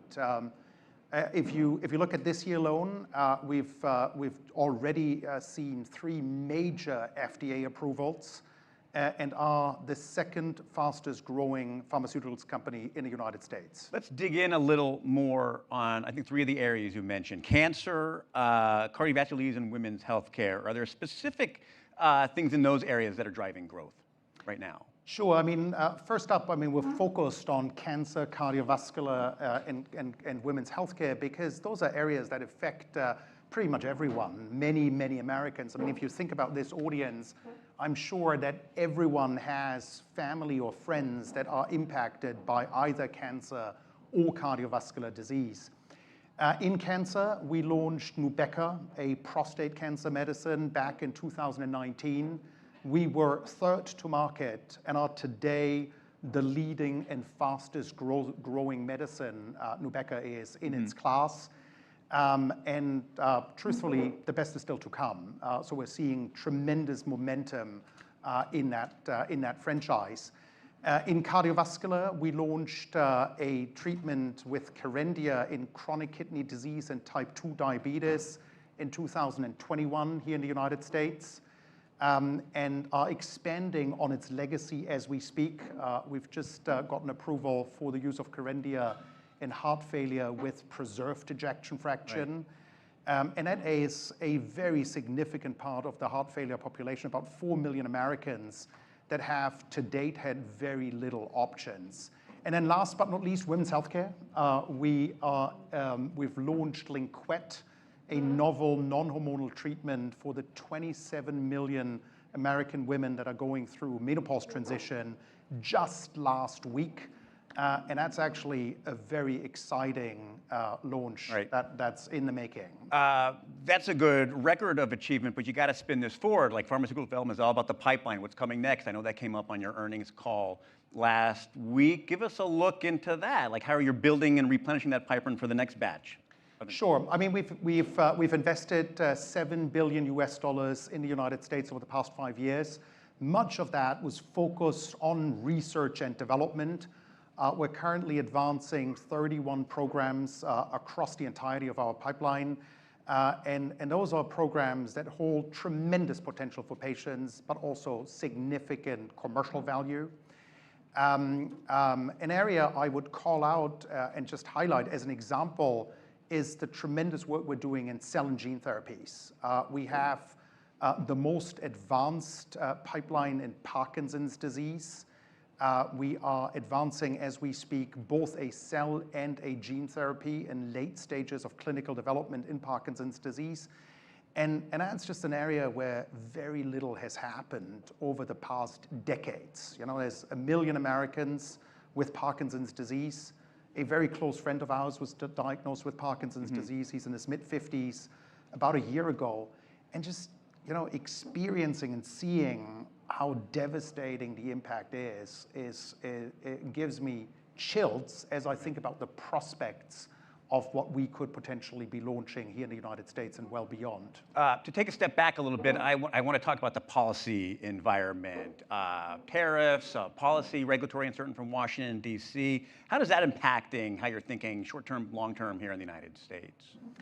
You know, the biopharmaceutical industry is the crown jewel of American industries, and it's really the unique policy environment and the ecosystem that has powered the U.S. To be at the forefront of research and development, and to be sort of the country where many of groundbreaking medicines, of the groundbreaking medicines have originated. I think the secret sauce is amazing scientists, is access to capital, is a gold standard regulatory environment, is a robust IP framework, and a willingness to pay for innovation. And that's what we must maintain. I mean, it has positioned the US at the forefront. It has seen groundbreaking science emerge, and that's what we must continue to focus on. I mean, your message to regulators, to Washington, D.C. would be like, remember those things, those pieces that made this so successful. Try not to mess that up, I guess, as it were. You know, there's competition out there. Yeah. I mean, China is catching up. There's no doubt about it. And the US has, for good reason, been at the forefront. And we know what the secret sauce is to stay at the forefront and to keep leading the way. We can't have a conversation here without talking about AI. So I would love to hear how Bayer is approaching AI, how it fits into innovation. Like, how is it changing the work that you do? You know, look, Nick, as everyone else, we're very focused on driving workflow efficiencies and just extracting operational efficiencies. And we're making great progress, but that is table stakes. I think what's most exciting in our industry is the ability to use AI at scale to develop medicines that would have otherwise likely not seen the light of day. Because we're in the business of unpacking 3 billion years of evolution, and that takes human ingenuity, but it can be amplified, augmented, and accelerate with technology. A specific example I'd love to give you is the work, again, we do in cell and gene therapies. You know, we recently worked our way through 100 million clinical records and identified 5,000 gene editing candidates within less than a week. And truth to be told, that work would have taken us years if it would have happened at all. So that's the real promise of AI. The key takeaway, which is always an AI question, is like, when do these capabilities arrive? And the answer I'm hearing is like, they're here. They're here, and it's for real. Well, then let's end on one fun thing again, one AI thing. How is it here and real in your life? Tell me a fun way you're using AI. You know, I spent the entire last weekend with AI. I have 3 kids, 3 boys. My youngest is 13, and he loves everything but school. A shocker. A typical 13-year-old. So we spent last weekend with the help of AI getting through math quizzes and amping up his algebra skills. And AI helped greatly come up with all these practice tests.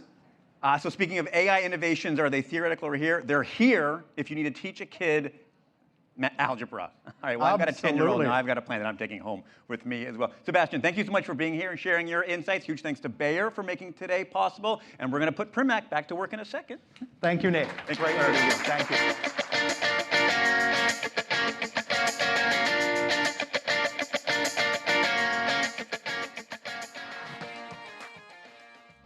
Jerry Cardinal built Redbird Capital into a powerhouse at the crossroads of sports, media, and private equity. From AC Milan to Paramount, partnerships with LeBron James and Dwayne Johnson, his deals fuse business with cultural momentum. Cardinal embodies a new breed of investor, transforming passion assets into lasting platforms of influence and growth.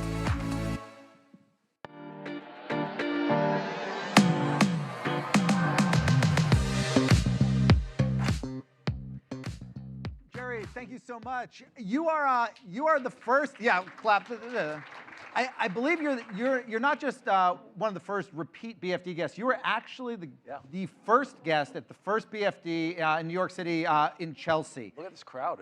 It grew. Yeah, it grew. And so one of the things you said, we were in part talking about, you guys were about to relaunch the XFL at that point, and we were talking about sports and private equity and all the things that private equity is investing in. And we talked about the NHL and NBA, et cetera. You said at the time you thought that the NFL would be potentially the holdout. It would be the one that didn't need private equity, wouldn't take it. It is now, including in my beloved Patriots. What changed? Well, look, I always go back when I hear that question to the definition of private equity. But you know, what changed is I think there's been this massive escalation in valuations, and there's a need for liquidity.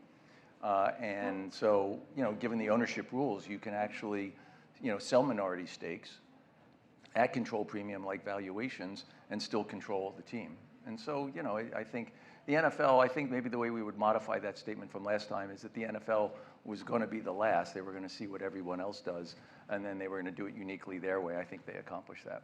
Your firm, Redbird, has refocused, might be the wrong word, but at least narrowed. You're no longer, or I believe, no longer investing or buying teams, more sports adjacencies.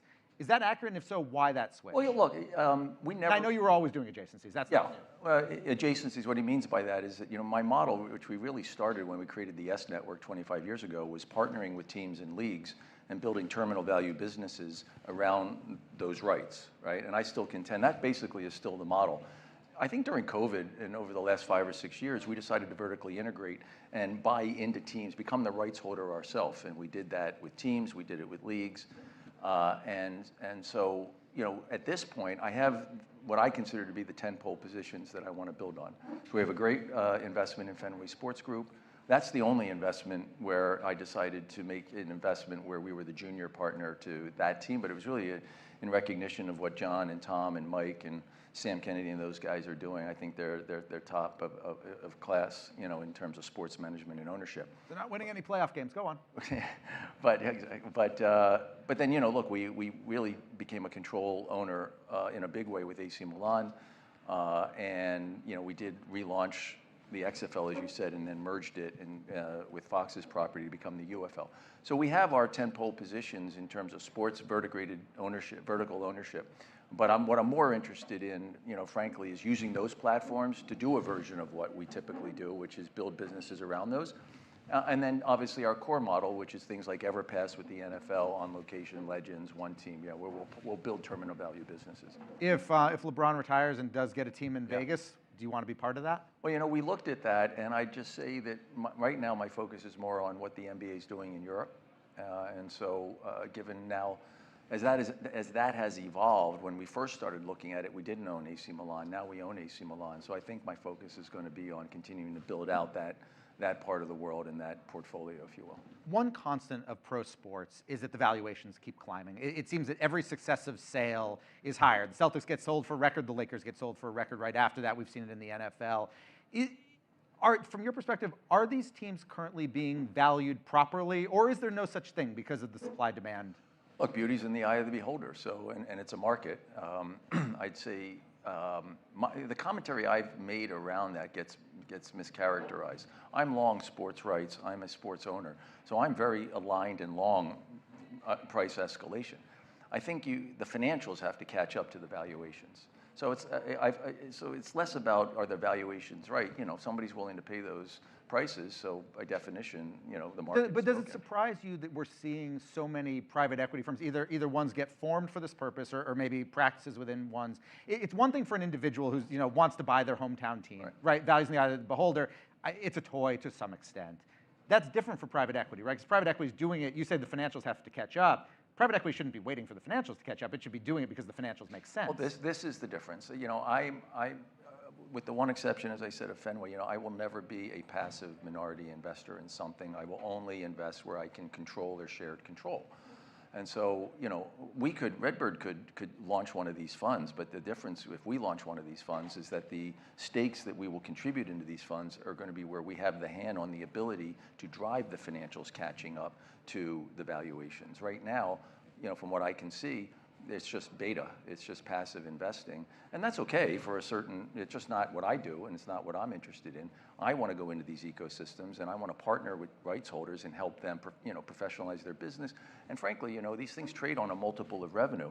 And look, I mean, I bought AC Milan on a multiple of revenue, but all throughout that, I said to myself, you know what, I'm going to buy it as a multiple of revenue and I'm going to exit as a multiple of cash flow. And in the first 3 years that we've owned AC Milan, we've been cash flow positive. It's the first time in the history of AC Milan that you've had 3 consecutive years of cash flow positive. It's first time in the first year that we went cash flow positive, our first year of ownership, it was the first time in 17 years they were ever cash flow positive. And so that's, and in that is not just a financial guy's view of this. In there, implicit, is the professionalization of these things. At these valuations, you know, these are multi-billion-dollar live event entertainment companies, and they should be driving cash flow and the revenue flywheel around that core IP. If you have a team that is cash flow positive and significantly, that all the financials look good and everyone says that is an investment is great, and the team doesn't win on the field, is that a good investment? You know, I've had this conversation with sports team owners, and I had one with a recent owner of an MLB team. And I said to him, which kind of owner are you going to be? Are you going to be an owner that wants to win the World Series? Or are you going to be an owner that's focused on improving the terminal value of your investment? And he said to me, I want to win the World Series. This was the team that I grew up with. And I said, and he said, if I win the World Series, that'll increase the terminal value. And I said to him, well, I actually disagree with you. I think what will increase the terminal value of an MLB team is not winning a World Series. It's lowering the amplitude and the volatility of performance so that every year you're in the NLCS, the NLDS, you're always vying for a World Series. That consistency is what will drive terminal value appreciation. Winning a World Series one year and then the next year you go into rebuilding and you're last and everything else, that doesn't really move the needle. There's been some scandals recently in pro sports when it comes to gambling. Obviously, the NBA, Major League Baseball, UFC to some extent. From an investment standpoint, and clearly these issues are pervasive throughout, including in European soccer. Does that change any of the investment math? In other words, is there potentially like a kind of a rot underneath pro sports right now that could change? Because if it's not on the up and up, that's the one thing that could drive fans away if they don't believe that the product is actually a legitimate product. Those are one-off examples, and I think, you know, the regulations and the oversight will make sure that those are just one-off examples. At the end of the day, you know, sports gambling, betting is great for fan engagement. You know, these predictive market models are really interesting. You know, it's all going to be about fan engagement. You're not going to have fan engagement if it's not on the up and up, as you say. So I look at those as one-offs, and you know that happens as these things go through these learning curves and these growth spurts. You're going to have stuff like that, but I don't worry about the integrity of the activity. Last sports question for you. Early last year, you guys formed a collegiate sports platform with Weatherford Capital. It was called Collegiate Athletic Solutions. Want to provide capital, operational expertise to schools, is in exchange for a cut of revenue. Is that still an active effort? It's an active effort with not a lot of end in sight. I'd say that that ecosystem is continuing to evolve. They're continuing to educate themselves on capital and the needs for capital. I mean, it originally started because NIL got hijacked by the transfer portal, and it created holes in balance sheets for athletic programs and universities.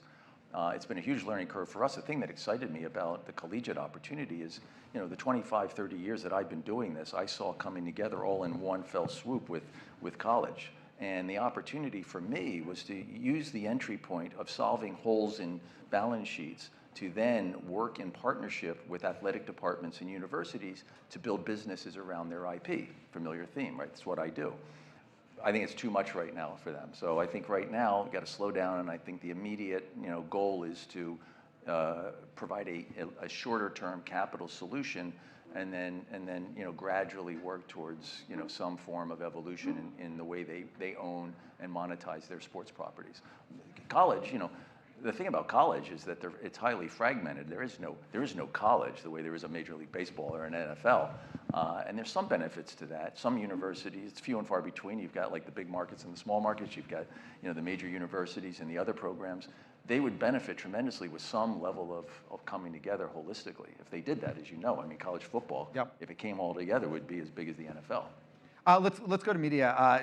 Broader media. Your thesis seems to be, in part, that kind of Silicon Valley and Hollywood have operated separately for too long, and you guys got involved in the Paramount deal, the Skydance Paramount deal. How do you get involved in that in the first place? How do you and Ellison look, get together? The way I invest is not to be transactionally driven. Most private equity guys, get a call, they do it, they look at a deal, and they fill or kill.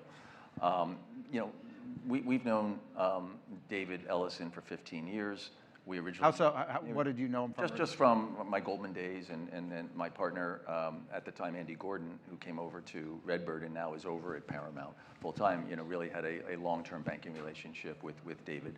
So we really had I'd been looking at that space in Hollywood for a long time, and I could never get comfortable investing in core Hollywood like that. It's a lot of other people's money. This thing on cash flow that I'm obsessed with. Nobody talks about cash flow. And this is before technology, this paradigm you just talked about really has come to the fore where, you don't have Silicon Valley and Hollywood talking to each other, right? So it was long before that, but I just couldn't get comfortable with this other people's money type paradigm.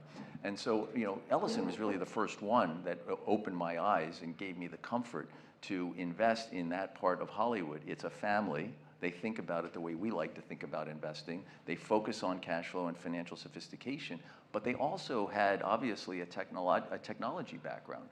And Netflix unleashed a supply-demand imbalance in Hollywood. So subscription video on demand, the underpinning of streaming, was music to a guy like my ear because you get your cost back the day you deliver a show to one of the streamers, and then you get a contractual return.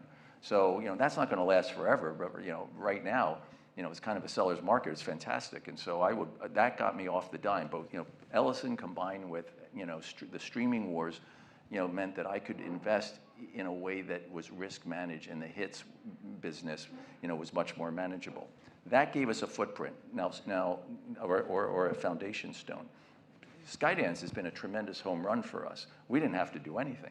But we like to torture ourselves, and and the world's not going to stop, And for me, I like to build, and so clearly right now what's going on is that there is a virtue to scale, and there is a need for content generation to partner with technology.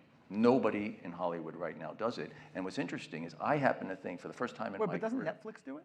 No, they don't. How do you figure? They don't. 70% of the shows that are on Netflix, they license. Right, and the other 30%. They don't own their distribution, right? AWS carries them, right? And so what we aspire to do is to actually own 100% of our content and also bring, be the distribution. Wait, can I ask, when you say be in the distribution business, it's one thing, but I mean, somebody else kind of always owns distribution, right? You make a movie, the distribution kind of goes through distribution companies and theaters. You're on TV networks, you're going through cable companies, even the streaming, everybody uses some cloud service, whether that be AWS. No. So in this case, we will use Oracle, right? And we will be able to make more content for half the cost. And the efficiencies of partnering with Oracle and the way that we're integrating it into theatrical and streaming original content production has not been seen before. And so I actually think that this is the future. And frankly, the Silicon Valley guys, they think that they are the IP in the equation, no pun intended. I happen to think for the first time in my career, content has a chance to finally be king, but it's only going to be the case if it's got a technology solution attached to it. And they don't talk to each other, but that's what we're trying to do. As an investor in this, I know you can't talk much about the Warner Brothers Discovery bid that Skydance is making, and others are bidding for different parts of it. But as an investor, correct me if I'm wrong, if Skydance was to win this, Skydance Paramount, you guys would your stake of the company would go down pretty significantly. Does that matter to you? No, my metric. Look, my KPI is not raising funds. My KPI also is not, what you said. My KPI is having an investment and compounding it and continuing to competitively differentiate. So that doesn't matter. Obviously, we're going to try to, it's hard to keep pace with these things. This is big game hunting, and so it's hard to keep pace. But we'll definitely, I'm betting the firm on this play, and I'm going to back up the truck as much as I can. What role do you think investors, whether that be Redbird or others, if they buy into a media organization that's got news, what role, if any, should investors play in the actual newsroom and kind of the organization of the newsroom? Look, there's a couple answers to that. Personally, I'm passionate about returning news to the truth business. Everybody talks about, CBS News was the home of Walter Cronkite and Edward R. Murrow. Everybody says that they want the truth business, but it doesn't really pay for itself, right? Everybody wants to turn on the TV and get, Rachel Maddow or Sean Hannity. And so, and investors, I look at news, and I hadn't seen this before, but once I started getting under the hood of news and the business of news, I realized it was intellectual property. It's great intellectual property. And you asked about gambling, and whether or not there's cracks in that because of bad behavior. Look, I think the integrity of news is all about the truth business, and what we can do as investors is find a way to have that pay for itself, and that's what we're going to look to do. Do you think the Skydance Paramount deal would have gotten done had CBS not settled with Trump? Yes. You do. So that you don't think that was a 100%. prerequisite? No. Fair enough. Absolutely not. I might just. Okay, fair enough. The other big deal, media deal recently you guys have been involved in, made news last week, you dropped the bid for Telegraph in London, which you guys have been working on for a very long time. Why drop the bid? That's one where we're probably not the right owner for that. I mean, that was a learning curve. I'd say that it just got too political, too politicized, and we really just couldn't get any transparency on the regulatory approval process. At the end of the day, the thing about that is that, I don't aspire to be the proprietor of a newspaper. I'm not buying a newspaper. My fund is buying a newspaper. My view of it is, going back to the point on intellectual property, is that the opportunity there is to transform a world-class 170-year-old cultural institution, newspaper, into a global media company rooted in great journalism. And I think similar to maybe what we talked about in college, that might be just a little too much too fast for the opportunity.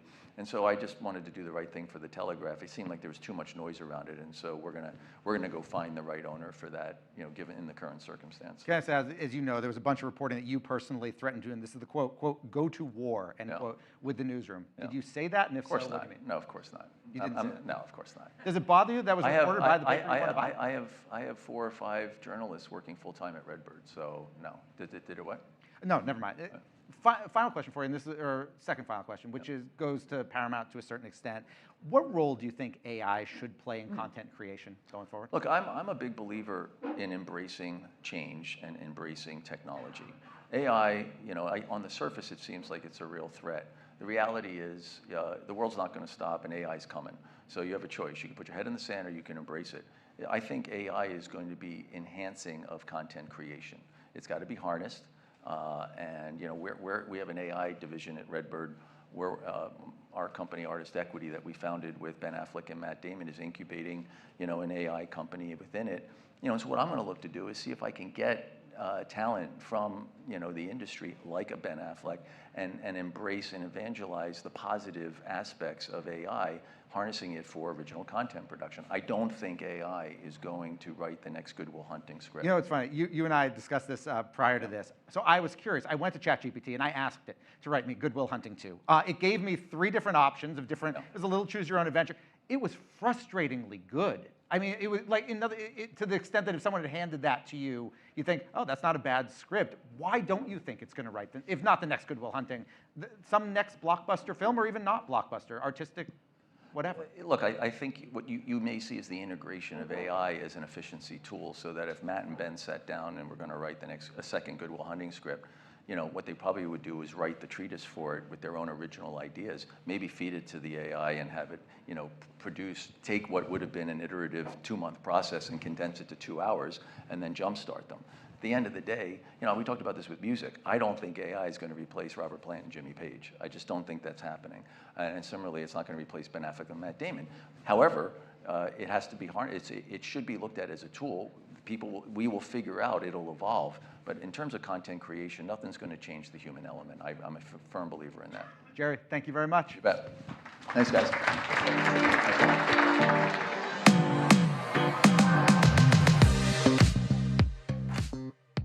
Clem DeLong is the co-founder and CEO of Hugging Face, the open source AI company powering innovation across industries. He's championing transparency and collaboration in a field defined by competition and speed. DeLong embodies the movement to make AI open, responsible, and accessible. He's redefining how value is created in the age of intelligence.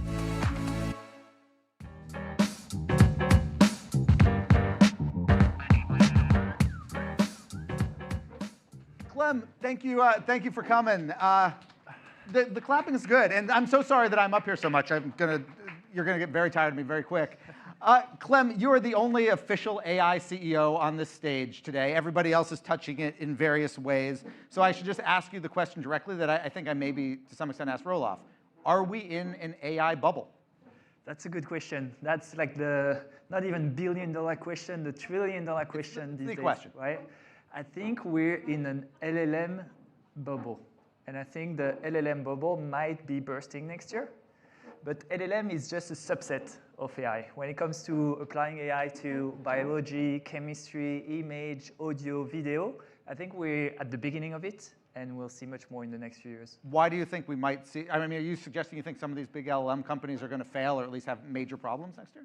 I think all the attention, all the focus, all the money is concentrated into this idea that you can build one model through a bunch of compute, and that is going to solve all problems for all companies and all people.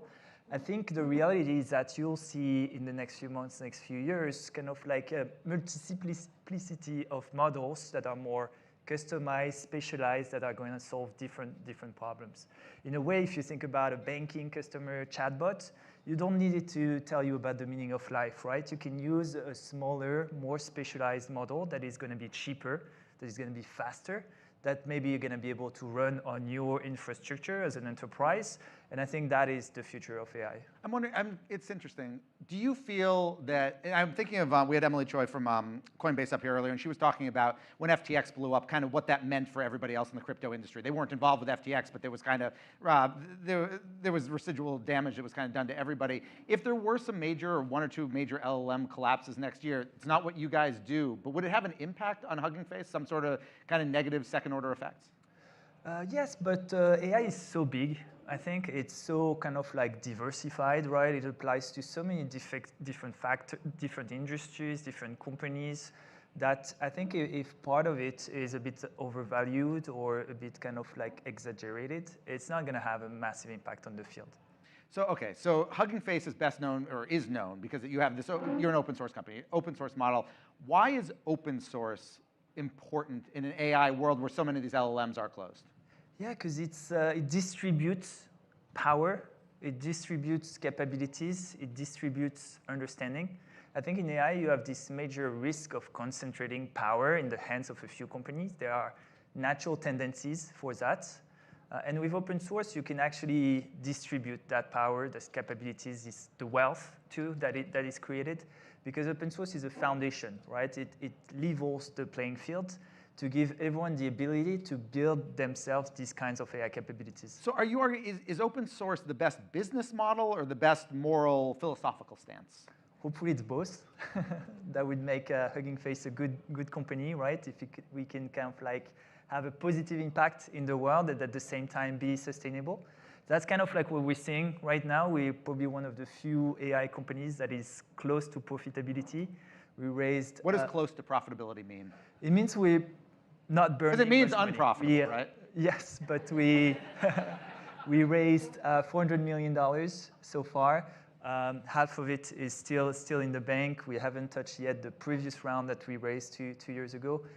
So in AI standards, that's called profitability, because the other guys, it's not hundreds of millions that they're spending. It's obviously billions of dollars. I'm going to get back to open source in a minute, but I want to ask, since you brought up financing, as you said, you guys haven't raised money in a couple of years. There seem to be certain large AI unicorns that seem to literally be raising every couple of days. Anthropic, again, raised $15 billion today. Yeah. I assume your phone is ringing regularly with venture capitalists and private equity folks who want to give you money. Why haven't you raised in 2 years? I think we're taking our time. I think we're taking a different approach. As I said, a more kind of like capital efficient approach. We're building a platform for the community that we hope to be there for everyone in 10 years, in 20 years, in 50 years. So we're kind of like taking a different approach than most AI companies. I think a lot of people right now are rushing or maybe even panicking and taking really kind of like short-term approach to things. We've been having in AI for 15 years now, so I've seen some of the cycles. And so we're learning from that and trying to build kind of like a long-term, sustainable, impactful company for the world. I'm wondering, have you done or do you do secondaries or tenders for employees? Yes. Is that something you do ongoing, or is that when you raise a new round, which has been a couple of years? Both. We do it regularly. I think it's important for the field today. Talent, obviously, is a challenge for any AI company. So that's something that we need to do to have retention with your... Last financing question. Will the next time Hugging Face raises money be in the private markets or the public markets? It's a good question. I don't know. I mean, you don't?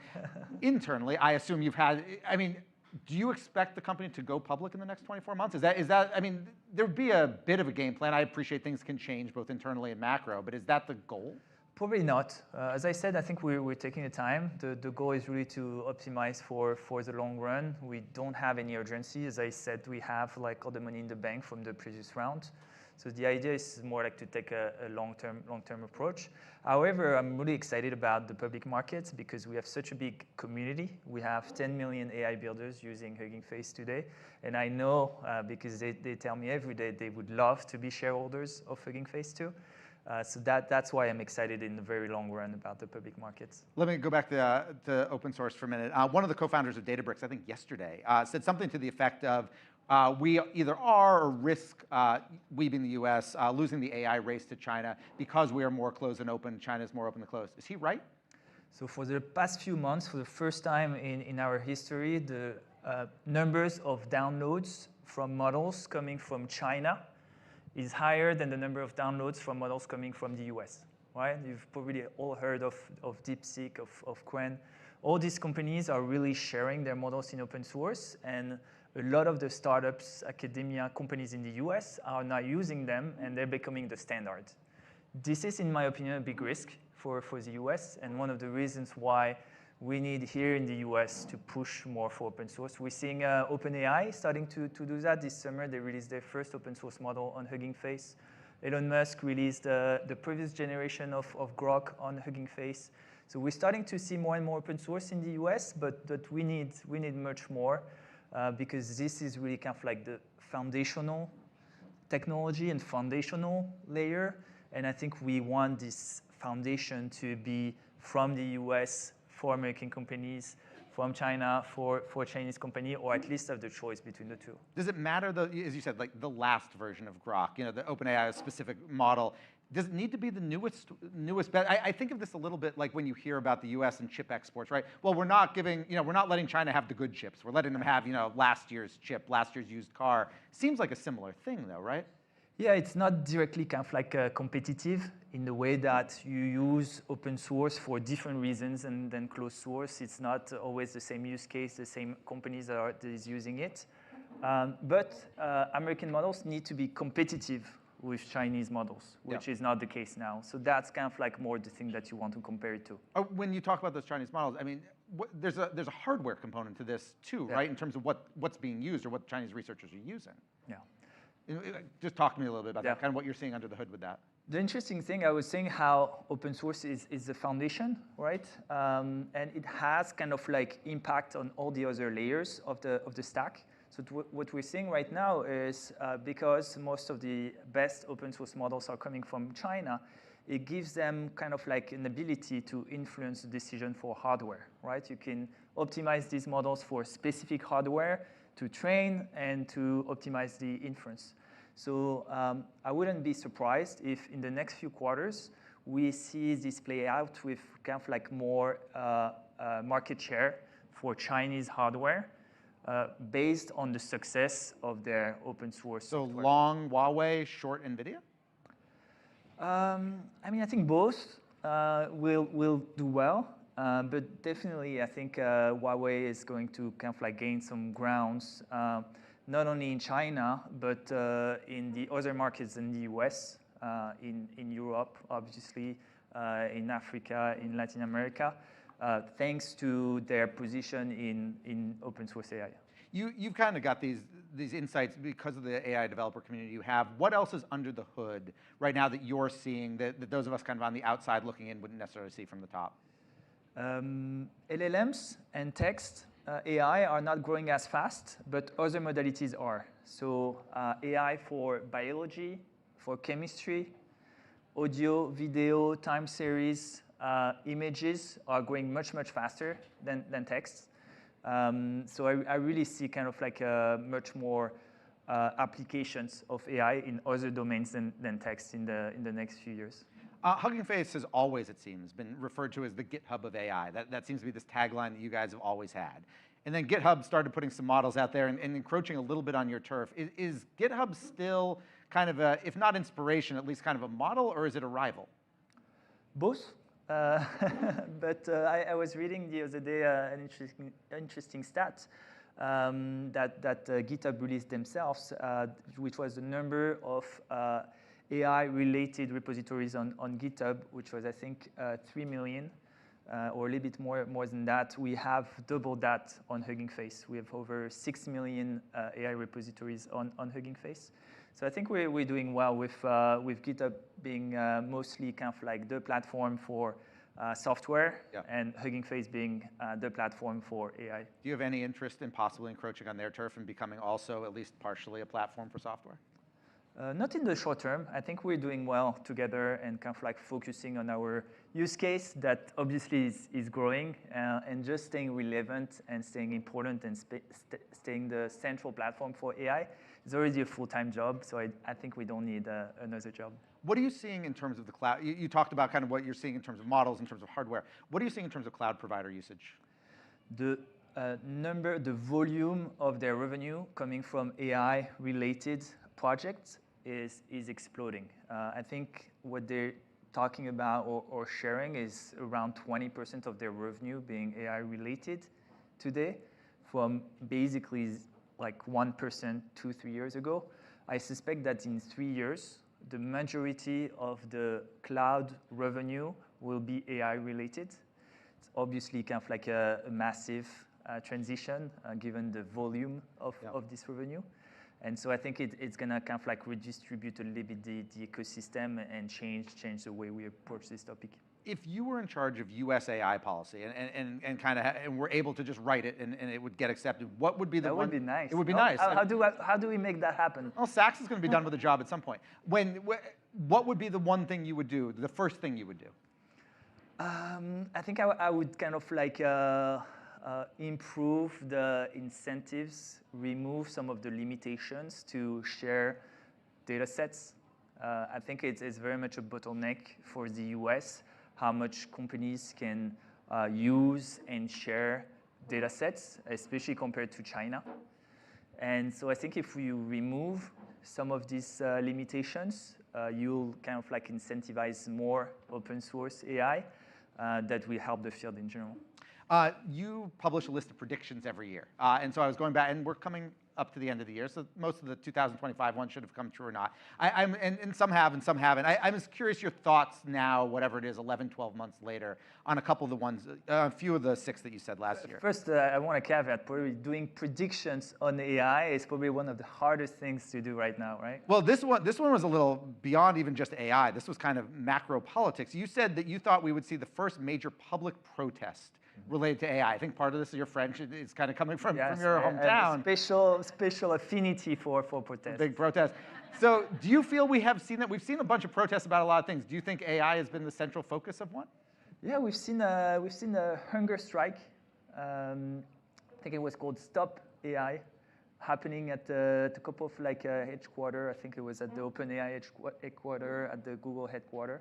But that's not thousands in the streets, you know. No, it's more of a smaller protests. But that might happen at some point. I think now that we're starting to have more of the focus on jobs, on the economy for AI, I wouldn't be surprised if we saw more of it in the next few Is that, do you view that as a risk for Hugging Face, and to be honest, your community, your developer community to some extent, that we're not quite there yet, but even to a certain extent, you see the election here in New York City, that there could be a big political populist blowback against the industry that you've devoted the last 15 years to?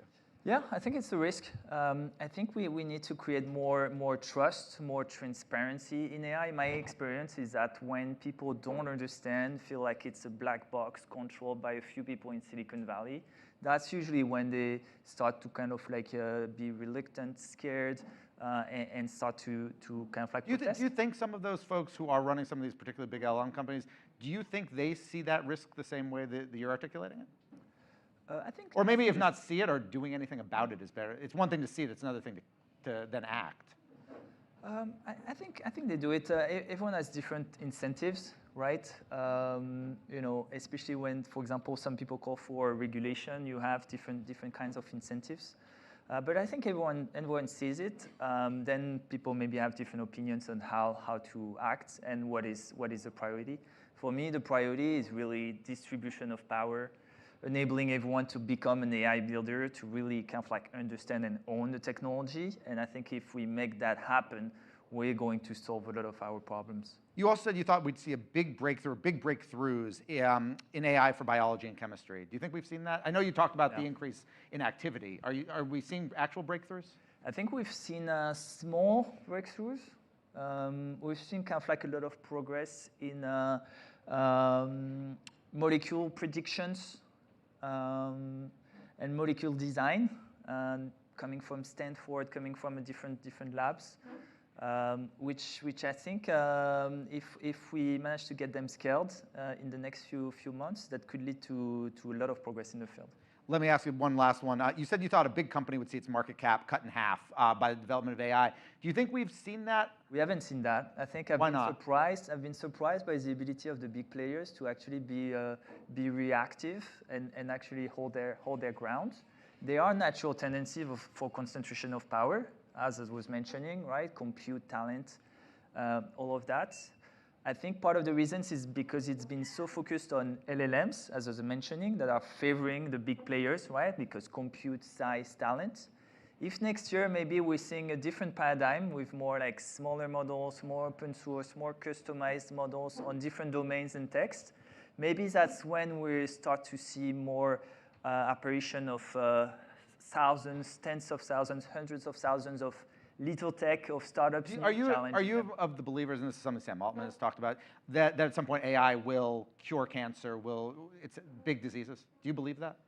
I think a startup using AI will make some progress on these topics. Yes, for sure. I hate to ask you to kind of spoil your own thing, but can you share with us one 2026 prediction?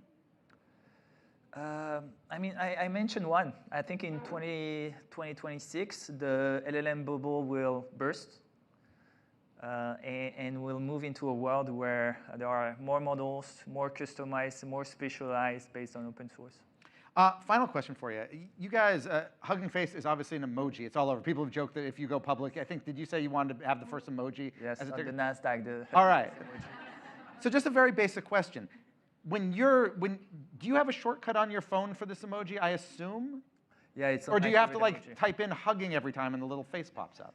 No. You have on your phone. You have like a shortcut for the emoji. So that's what I'm saying. But you have one for the Hugging Face emoji. Yes, of course.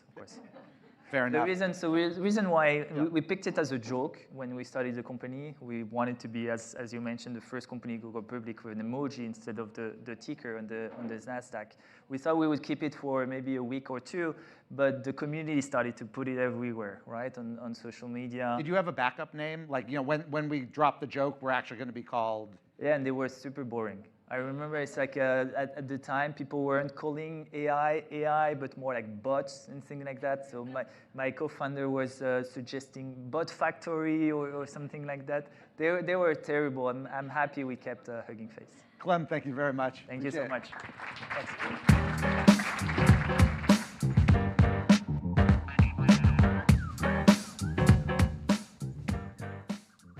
Max Levchin helped create PayPal, and now, as founder and CEO of Affirm, he's rewriting the rules of consumer finance. His work bridges trust, technology, and transparency in how people spend and borrow. LeftGen's story reflects the evolution of fintech itself, from disruption to durability in the global economy.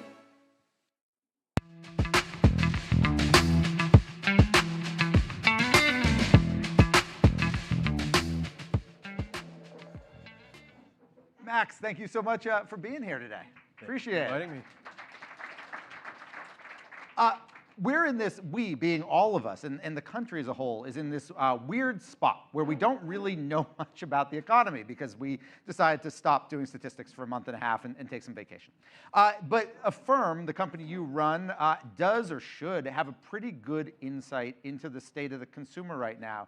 So tell me, what is the state right now of the American consumer? So first of all, an important disclaimer. Affirm consumer is a very large group now. So it's 24 million people who transacted last quarter alone, and tens of millions of people who have transacted over the last couple of years who are still paying us back the loans that they took out. And so we have a great insight into what they're doing in terms of their shopping demand and their capacity and willingness to pay us back.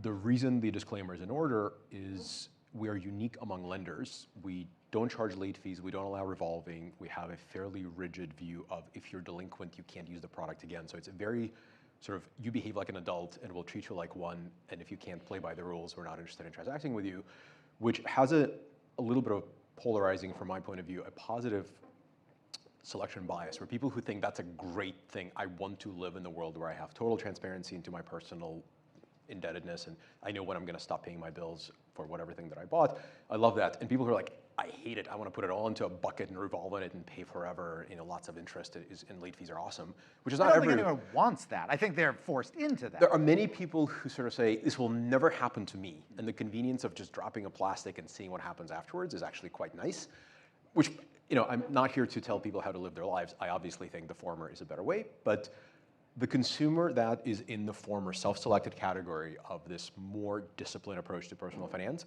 they're doing great. They are paying their bills. So our last quarter, we printed basically the same delinquency rate as we had the one before and the one before and the one before. If you wanted a measure of our point of view on the US economy, you would measure things like approval rates. So people who are, obviously people we lend money to, if you think we're good at underwriting, which we think we are, you would look at how good we are by examining our delinquency rates, which we publish, things like losses, et cetera. All of those stayed completely stable to the prior quarters and to all the sort of forecasts that we publish. If you wanted to ask, like, sure, those are the people you let in. How about the ones you've asked not to come?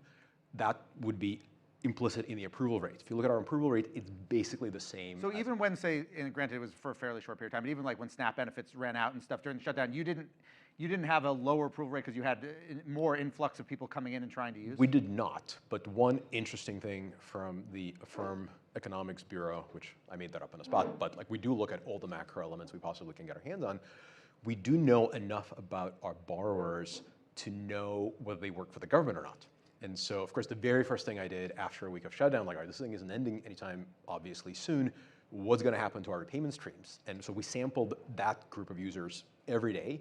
We saw no deterioration of ability or willingness to pay. So their ability to pay the loans that they have from us back did not deteriorate at all.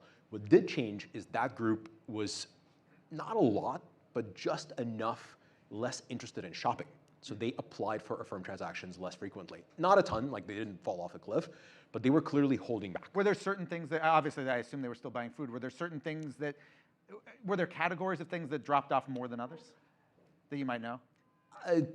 Not enough to make it interesting, sort of across the board. And Affirm is useful in, like, the best shorthand of describing what Affirm is, it's the best way to pay for things when it matters. Like if you're considering a purchase and it's expensive or it's like just uncomfortable and you want a total transparency and no late fees and all the sort of goodness that we stand for, we are the best tool. Like by and large, you will not find a better deal anywhere. And so a lot of these people, I think, whatever they were contemplating in the world of couches or bicycles or prams for their kids, whatever it is, like, I'm going to wait until I know when this thing is over. And interestingly enough, from what again, this is like 20 basis points, it's kind of a range of change. I think they all came back shortly after the shutdown ended. So this is not a permanent damage to the economy. And I actually talked to somebody who's a professional economist and said, I think I'm seeing this, where they sort of tap the brakes and then they hit the accelerator right out. And like that's always what happens in shutdown. I mean, it's interesting. You talk about you guys try to get obviously your hands on all the macro data you can get. The shutdown again. I mean, it was the longest ever, but it was still just a short, 5-6 weeks. Does that have any long-term impact on your underwriting abilities? You hear Kevin Hassett and others say we're maybe never going to get some of this data. It's just going to be a black box for October. So majority of our underwriting decisions are very much bottoms up. So we take great pride in underwriting every transaction. So part of why we're able to run the business that we run as successfully as we have been is we underwrite every single transaction fully. It's not, there's no shortcuts, there's no skips. And so we look at everything we can. Your sort of credit data available from your credit bureau, whichever one has the best record of you, but also we'll go as far as to ask you to confirm your income, pull in your bank account data if you're willing to share it with us, so we just get a better and better picture of who you are and how you behave as a financial specimen. And because of that, we actually don't care so much about how the macro world looks. We care very much about how your personal micro world looks right now. You talk about how the affirmed consumer isn't necessarily an avatar for the average American consumer. There's some things you guys haven't done. For example, and tell me if I'm wrong about this, but I'm pretty sure I'm right about this. You don't have a deal. I can't buy my Happy Meal at McDonald's and use Affirm. I can't DoorDash, use Affirm. You can use other BNPLs. I can't use you. Why? So we don't have a integrated relationship with. But that's, I guess, my question. Is that just a commercial thing? You guys haven't worked out a deal, or is there something more philosophical about why you haven't? It's something in between. So we think that it is not our job. In fact, we take great pride in not judging. So someone's luxury is someone else's necessity and vice versa. Like many, many years ago, we had this heated debate where should we be underwriting jewelry? And like, it's luxury, like we want to help lives, jewelry is such a, and nerdy software engineers debating whether jewelry is necessary indicates that none of them have ever proposed to their girlfriends or boyfriends yet, because it very quickly becomes a necessity. And so that was silly back then. But fast forward to a conversation around like, well, somebody wants to buy $1,000 worth of nylon rope. Like, that seems like a really unnecessary luxury unless you're a climber, in which it's like an absolute necessity because it will save your life. So pretty quickly after the nylon rope debate, I said, like, we'll never debate. It could also help you end your life, but go on. That is very dark. Oh, no. Oh, God. Yeah. I was thinking more as a climber. Go on. Keep going. Good nylon rope does not rip, I understand. But I'm not a climber, and I find nylon rope to be... Your next conversation about this will be more interesting internally. Yeah. Anyway, but the best we can do in terms of deciding where we are willing to pass judgment, one of the obvious things that you can say, look, if the size of the transaction is relatively speaking really, really low, and you still need to split it up into 4 installments or 6 installments, something is going wrong. Like, we may believe that this is a perfectly repayable thing for you, but we don't understand what motivates you. And so we shouldn't do that until we have a better idea, because then we'll be able to build a better product. So at some point we said, look, paying 6 for a $30 transaction is nonsense. Like, it just does not make sense given the reality of today's American prices. Like, yeah. That said, for a lot of people, it could be the boundary condition between now and the next paycheck. We typically don't lend in the credit strata where a $30 delta is like a really, really important thing, but we definitely are open to the idea of helping everyone we can. But the product should be right. So we built this thing called Pay in 30, where you still pay the same $30, but you push it off by 30 days. That said, all of this is a little bit academic. Affirm stands for, I need to plan my couch, my bicycle. So these are not $30 transactions. They're more like $300 transactions. And so that's where we end up with a vast, vast, vast majority of our transactions. Therefore, we haven't felt the extreme need to go figure out how to be in the very low AOV. We're very open to it. We have a debit card product that switches mode in real time as you choose to be either pay now or push it off by 30 days or pay over 6 or 12 months or whatever. And that will work in McDonald's. Sure. I'm much more frequently found inside of a coffee shop than McDonald's, but I use my Affirm card probably 8 times in the last 3 days in various coffee shops.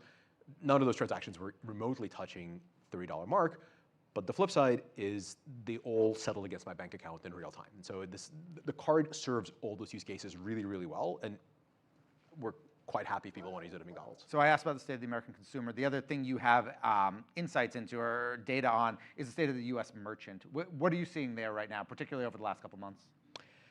And I appreciate that that's from large merchants all the way down to small ones.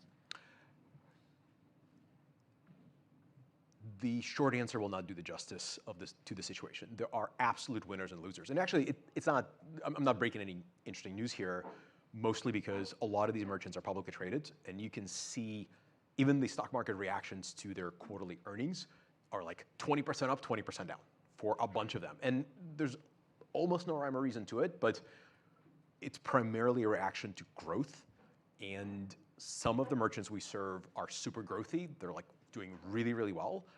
And some are not doing well at all. And so I think last quarter, from memory, sporting goods and outdoor sales, if I remember correctly, basically were flat year over year.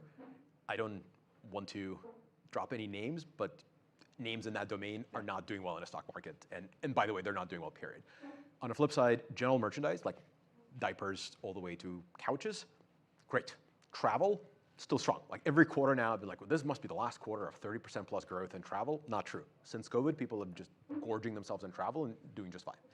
When you guys strike a partnership deal, what's the biggest kind of underrated risk to you in kind of executing on that partnership deal with one of these merchants? We've gotten really good at starting small and growing well. The most important kind of activation energy leap forward a merchant has to take is it's some integration. So you're adding our API, you're settling through a completely new settlement pipeline. We have lots of partnerships, so we'll work with you if you're on Stripe, if you're on Adyen, like all the various backend partnerships we have. But at the limit, you're still adding something to your site or your store or whatever the integration is. You have to believe you're going to have incremental sales. And if we don't nail the first several months of this incrementality, whatever's on the roadmap to do more, it's gonna be like, wait a second, is this working? And so this is now, fortunately, a theoretical problem. Back in the day, we would launch a merchant and be like, the last 5 had 30% pop in sales. This one isn't. What is going on? Is American consumer no longer interested in a firm, or is this merchant screwing it up, or are we screwing it up for them? We've now, so last quarter, we had 420,000 merchants that transacted with our 24 million consumers. We've gotten very, very good at saying, on day one, you're going to have this set of products available. Here's the pop in sales you're going to see. Here's the incremental value you're going to get for every dollar you spend paying us for the privilege of accepting a firm. And it's only going to get better from here. Every quarter, you're going to see more and more and more. And we've gotten really good at coming back and saying, all right, here's the next thing you should do. We didn't push it on day one because you didn't necessarily believe. Now that you're seeing it so incremental, you should do more. You and I were both in Vegas a couple weeks ago for Money 2020, what stays in Vegas? Sorry. I'm so sorry. We didn't really talk. I saw you walking by, and you were on your way somewhere, and I was on my way, and I thought, oh, look, there's Max. That's how I like to have my Vegas experience. Yeah. Fast and out. There it is. The big takeaway I had, or the big buzzword it seemed, was agentic commerce, right? That seemed to be what everybody was talking about there, which is this idea that we will not shop the way we, will not sit there and say, okay, I want this and this size and this color. I will ask an agent to purchase things for me. What to you, for starters, do you see that as the future, that we are not going to, obviously we always shop differently, but that a lot of our purchasing is going to get done by a bot? So I think it's very dangerous to declare agentic commerce this monolithic thing that's just going to happen. I think in the future, the robots will be in our heads and they'll know exactly what makes us tick and therefore will conduct these purchases for us. But we're pretty far from brain plugs, modulo, some early experiments. And shopping is fairly differentiated. So we have agentic commerce today. It's called Instacart. I tell Instacart, go buy me last week's order. I don't remember what was in it, everything, but I know it had bananas and I need bananas. And so it's great, bananas are gonna show up. And so that's pretty agentic, and it'll be more and more automated. And like the big leap forward in agentic commerce for bananas is gonna be, do not text me asking me if it's okay to buy green bananas because the yellow ones aren't available. Like, no, I don't actually want bananas I need to gnaw at.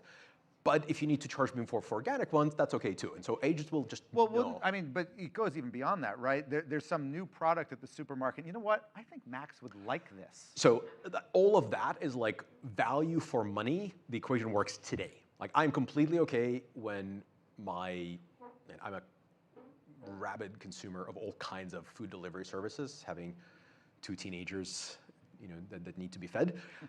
So whenever there's like a random, like, here's a protein bar you might want to try, I'm like, hooray. Like, half the time. That's my point, but that's asking you, there's a protein bar. Do you feel we're going to get to the point where you open your door and there's a box of protein bars because your bot thinks, I kind of know what he and his kids like to eat, and these came out, these are good. They're within his budget?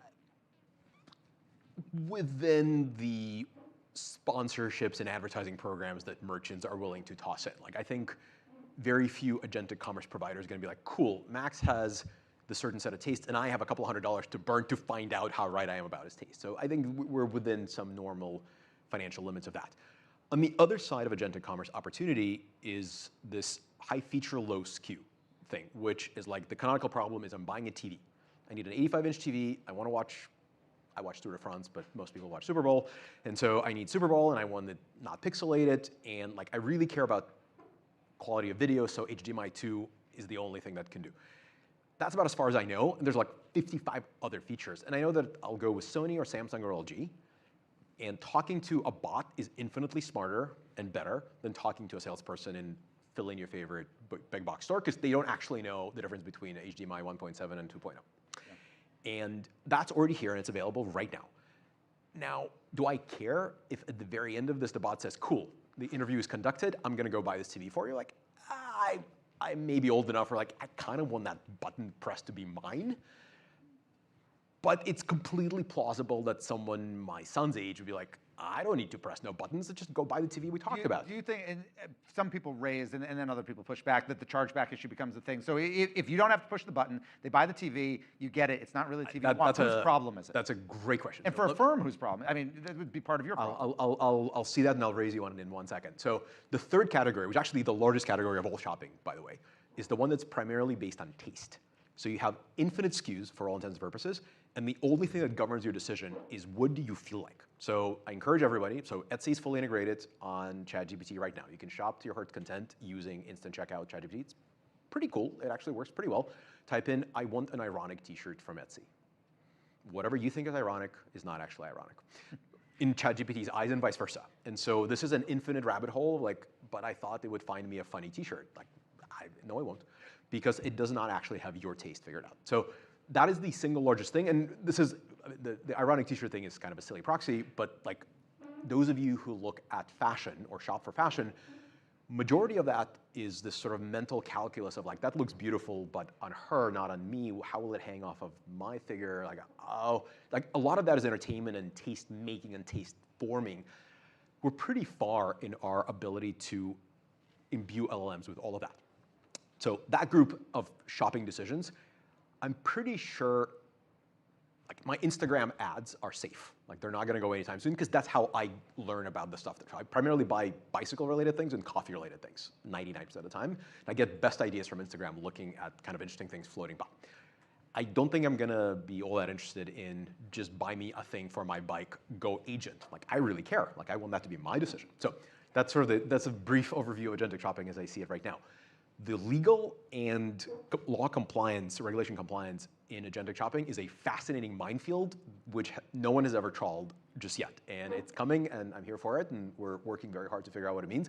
No one knows the answer. So chargeback is like the least of your concerns. If you're an Affirm customer and you're borrowing, you must look at a thing called truth of lending disclosure, because if we're charging an APR, or if we're not charging— Well, you're right, I need to know what I'm buying, I assume. You need to know what you're buying, but also you need to know what are you getting, what are you paying for it. So if it's a $1,000 couch and you're gonna pay $60 in interest, the government is pretty clear, you should know that it's $60. And with Affirm, it's only going to be $1,060. It could go down if you prepay, so the interest will come out, obviously, but it cannot go up. If you're late, there's no late fees, there's no compounding, so the schedule is fixed, so it's all upfront priced. Even if it's just as simple as that, you're still required to say, I agree to this loan contract. Can you give your agent the right to say yes to that contract? And if later, we right now let agents, and I use that as a term, like they can pay our bills, right? And I don't know how many watts I used on my electric bill, but that gets paid automatically every month. I've let my bank as the agent in that case. Exactly. And so there are some legal precedents and some lawsuits that have happened in the past to set those legal precedents.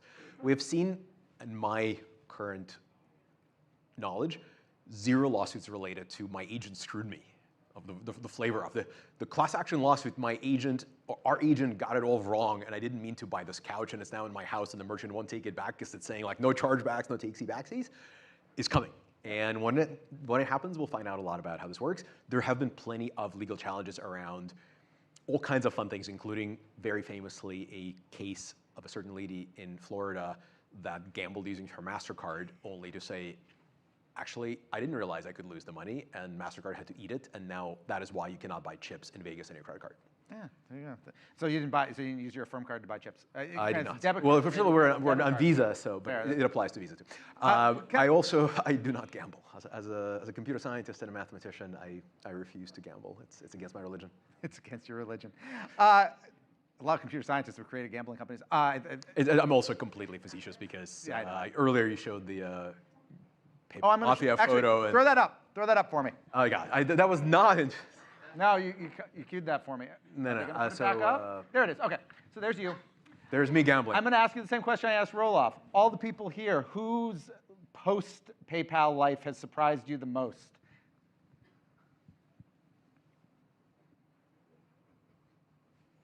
I mean, who's not surprising is the better question. I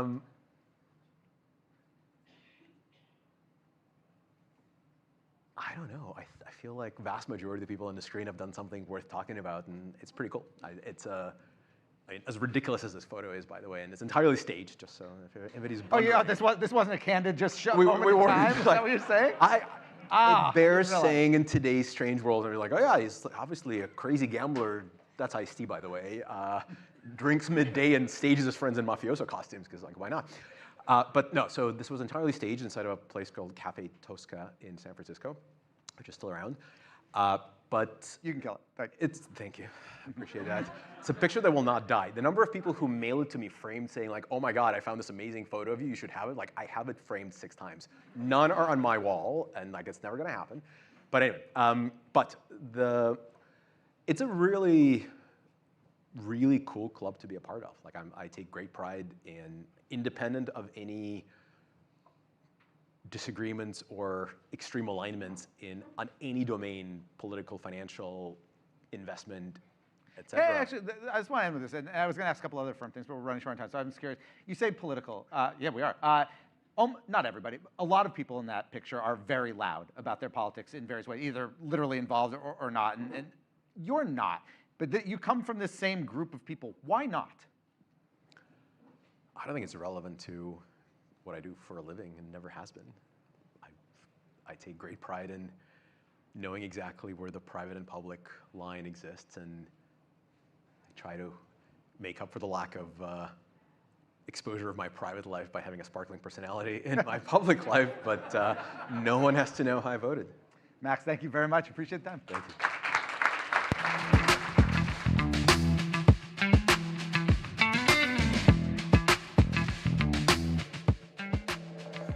Emma Greed is a trailblazing entrepreneur and investor, reshaping the modern consumer economy. As CEO and co-founder of Good American and founding partner of Skims, she's built brands grounded in inclusivity and authenticity. She's also the host of Aspire with Emma Greed, a podcast spotlighting the next generation of founders and change makers. Greed's success proves that cultural connection isn't just good marketing, it's good business.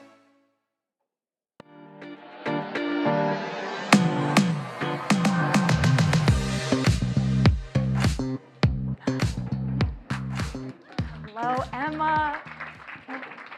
Thank you for being here. We appreciate it. And thank you guys. I'm not Dan, so thanks for taking me for 20 minutes here. Emma, we've got big news that we can start with here because Skims, for anyone who doesn't know, just a $5 billion valuation after $225 million capital raise. That's double the market cap of Victoria's Secret, by the way, that $5 billion. You said it. It's a huge number. What does it tell us about the story of the brand and where it's at right now? You know, honestly, I think this latest round is really just, it just shows an enormous confidence in what we've built and what we're doing and in the future of the brand. And so, for me, I think that the plan is as it's always been. I hope that in 10 years, you'll find Skims in any mall where you would find Apple or Nike, and it shows tremendous confidence in what we're building. Well, let's talk about that, because you're opening physical stores at a time when that's certainly not happening for your competitors. Was part of the capital raise meant to shore up money to be able to fund those higher cost efforts? Yeah, absolutely. I mean, we're opening a store a month right now, and so it's, you know, incredibly capital intensive, as anybody knows. But, you know, we have very, very special stores and very special needs, and I think as the brand continues to grow and we look at where the opportunity is from a category perspective, you know, we just launched a kind of best-in-class, first-of-its-kind partnership with Nike, and that's an entire new company. We had Skims Beauty to look forward to, and so that's going to require a very different retail format to where we are today. To what degree do you see beauty as an area that's going to be future success driving for Skims? I think it's a huge opportunity for us. You know, I think that the beauty of a brand like Skims is that you only have to close your eyes and you can envisage and imagine what we're going to do in any category. And that's the beauty of having such a specific aesthetic and a point of view on product. And so, you know, for me, I don't get carried away with any of these things. It's like straight back to work and back to what we're doing. Well, on the topic of back to work, I do want to zoom out, and I want to go back to when you founded ITB, marketing agency. I know that you've talked about how working in talent-based equity deals then really helped inform how you started Good American. Can you explain to the room what talent-based equity deals are for anyone who may not be familiar, and how that played into the Good American founding story? Yeah, so I guess, you know, the beginnings of my career was really working as a broker. You know, it was like the most unglamorous, unsophisticated world of putting together brands and talent and working at the intersection of entertainment and brands. And, you know, in a way, I fell into what I was doing. You know, I started, you know, putting artists and designers and, you know, more kind of like creative talent together with brands. And then the tide turned and everybody wanted to work with talent. And after 10 years of putting together some of the kind of biggest deals in that space, again, it shifted and brands started to come to me and say, hey, what if we gave X, Y, or Z some equity in this partnership? Well, you know, it's no surprise to anyone. There's no way for me to commission equity. And so I was like, I better do one of these for myself. And that's how Good American was born. It was a thirsty broker that wanted to do something different and make some money, you know, because I felt like I'd been creating, you know, like a lot of value for everybody else. And that's where it came from, frustrated agency girl. But I love this idea of you saw white space and went after it. I kind of wonder if you are sort of redefining what a talent-based equity deal could look like in the future, because now you are the talent. Emma, you've got millions of social media followers, you've got a podcast, you've got a book coming out, you're on TV. Well, tell the brands, I mean. Well, is that the next step for you, to create a company where you are the talent? I can never think about myself as talent in that way. You know, it's like I do what I do because I love doing it. But I go to work every day, 5 days a week. I sit in an office and, you know, I work at my day job. And I think that I'm really lucky that I'm in a position where I can write a book. My first book comes out next year. It's called Start With Yourself, which tells you everything that you need to know about me. But, you know, that's what I'm focused on. I'm focused on taking this idea that, you know, there's such a thing as being an overnight success, because the reality is I've had a job since I was 15 years old, and it's only now that, you know, I'm 43, I'm experiencing a lot of success, but it's the culmination of everything that I've done, all the jobs that I've had, all of the agencies that I've started, all of the failures that I've had, and now it looks really shiny when you read a headline, but the reality is there's been a lot of work behind that, and so I'm really trying to be honest and share what it takes to be successful and all of the mistakes that it's taken me to get here. And of course, you know, I'm a mum of 4 kids. And so when I write a business book, it's through a lens that's maybe slightly different than that of any of my counterparts that are in the same space. So I'm just trying to be really honest and let people know that, you know, it's my opinion that you can't manifest your way to this stuff. There's a lot of other things that are in it. Well, I think that comes up a lot. I mean, I'm a markets reporter, so I see a lot of manifesting your way to wealth. And as someone who covers Wall Street, it's really hard for me to stomach that idea. Where do you think that people are, you know, especially in the social media era, maybe getting wrong this idea of manifesting success and wealth? Well, listen, I'm the world's, like, I love positive mindset, and I think that I was born out of having, or my success has been born out of really thinking that part of my superpower is the way that I come into a room. It is the way I approach anything. And a lot of that is down to just like a predisposed mindset.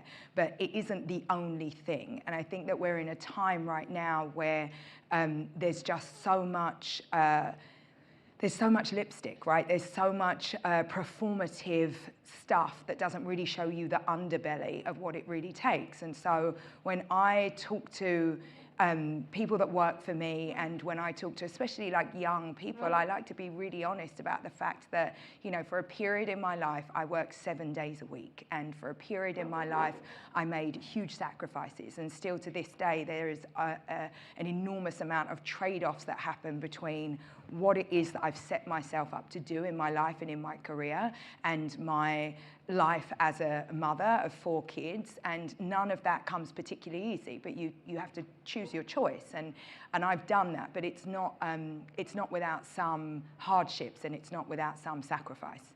I wonder, I've always wanted to ask you this. When you talked about how you have to have a rich, extraordinary life, you've got to be willing to work nights and weekends. This clip went very viral.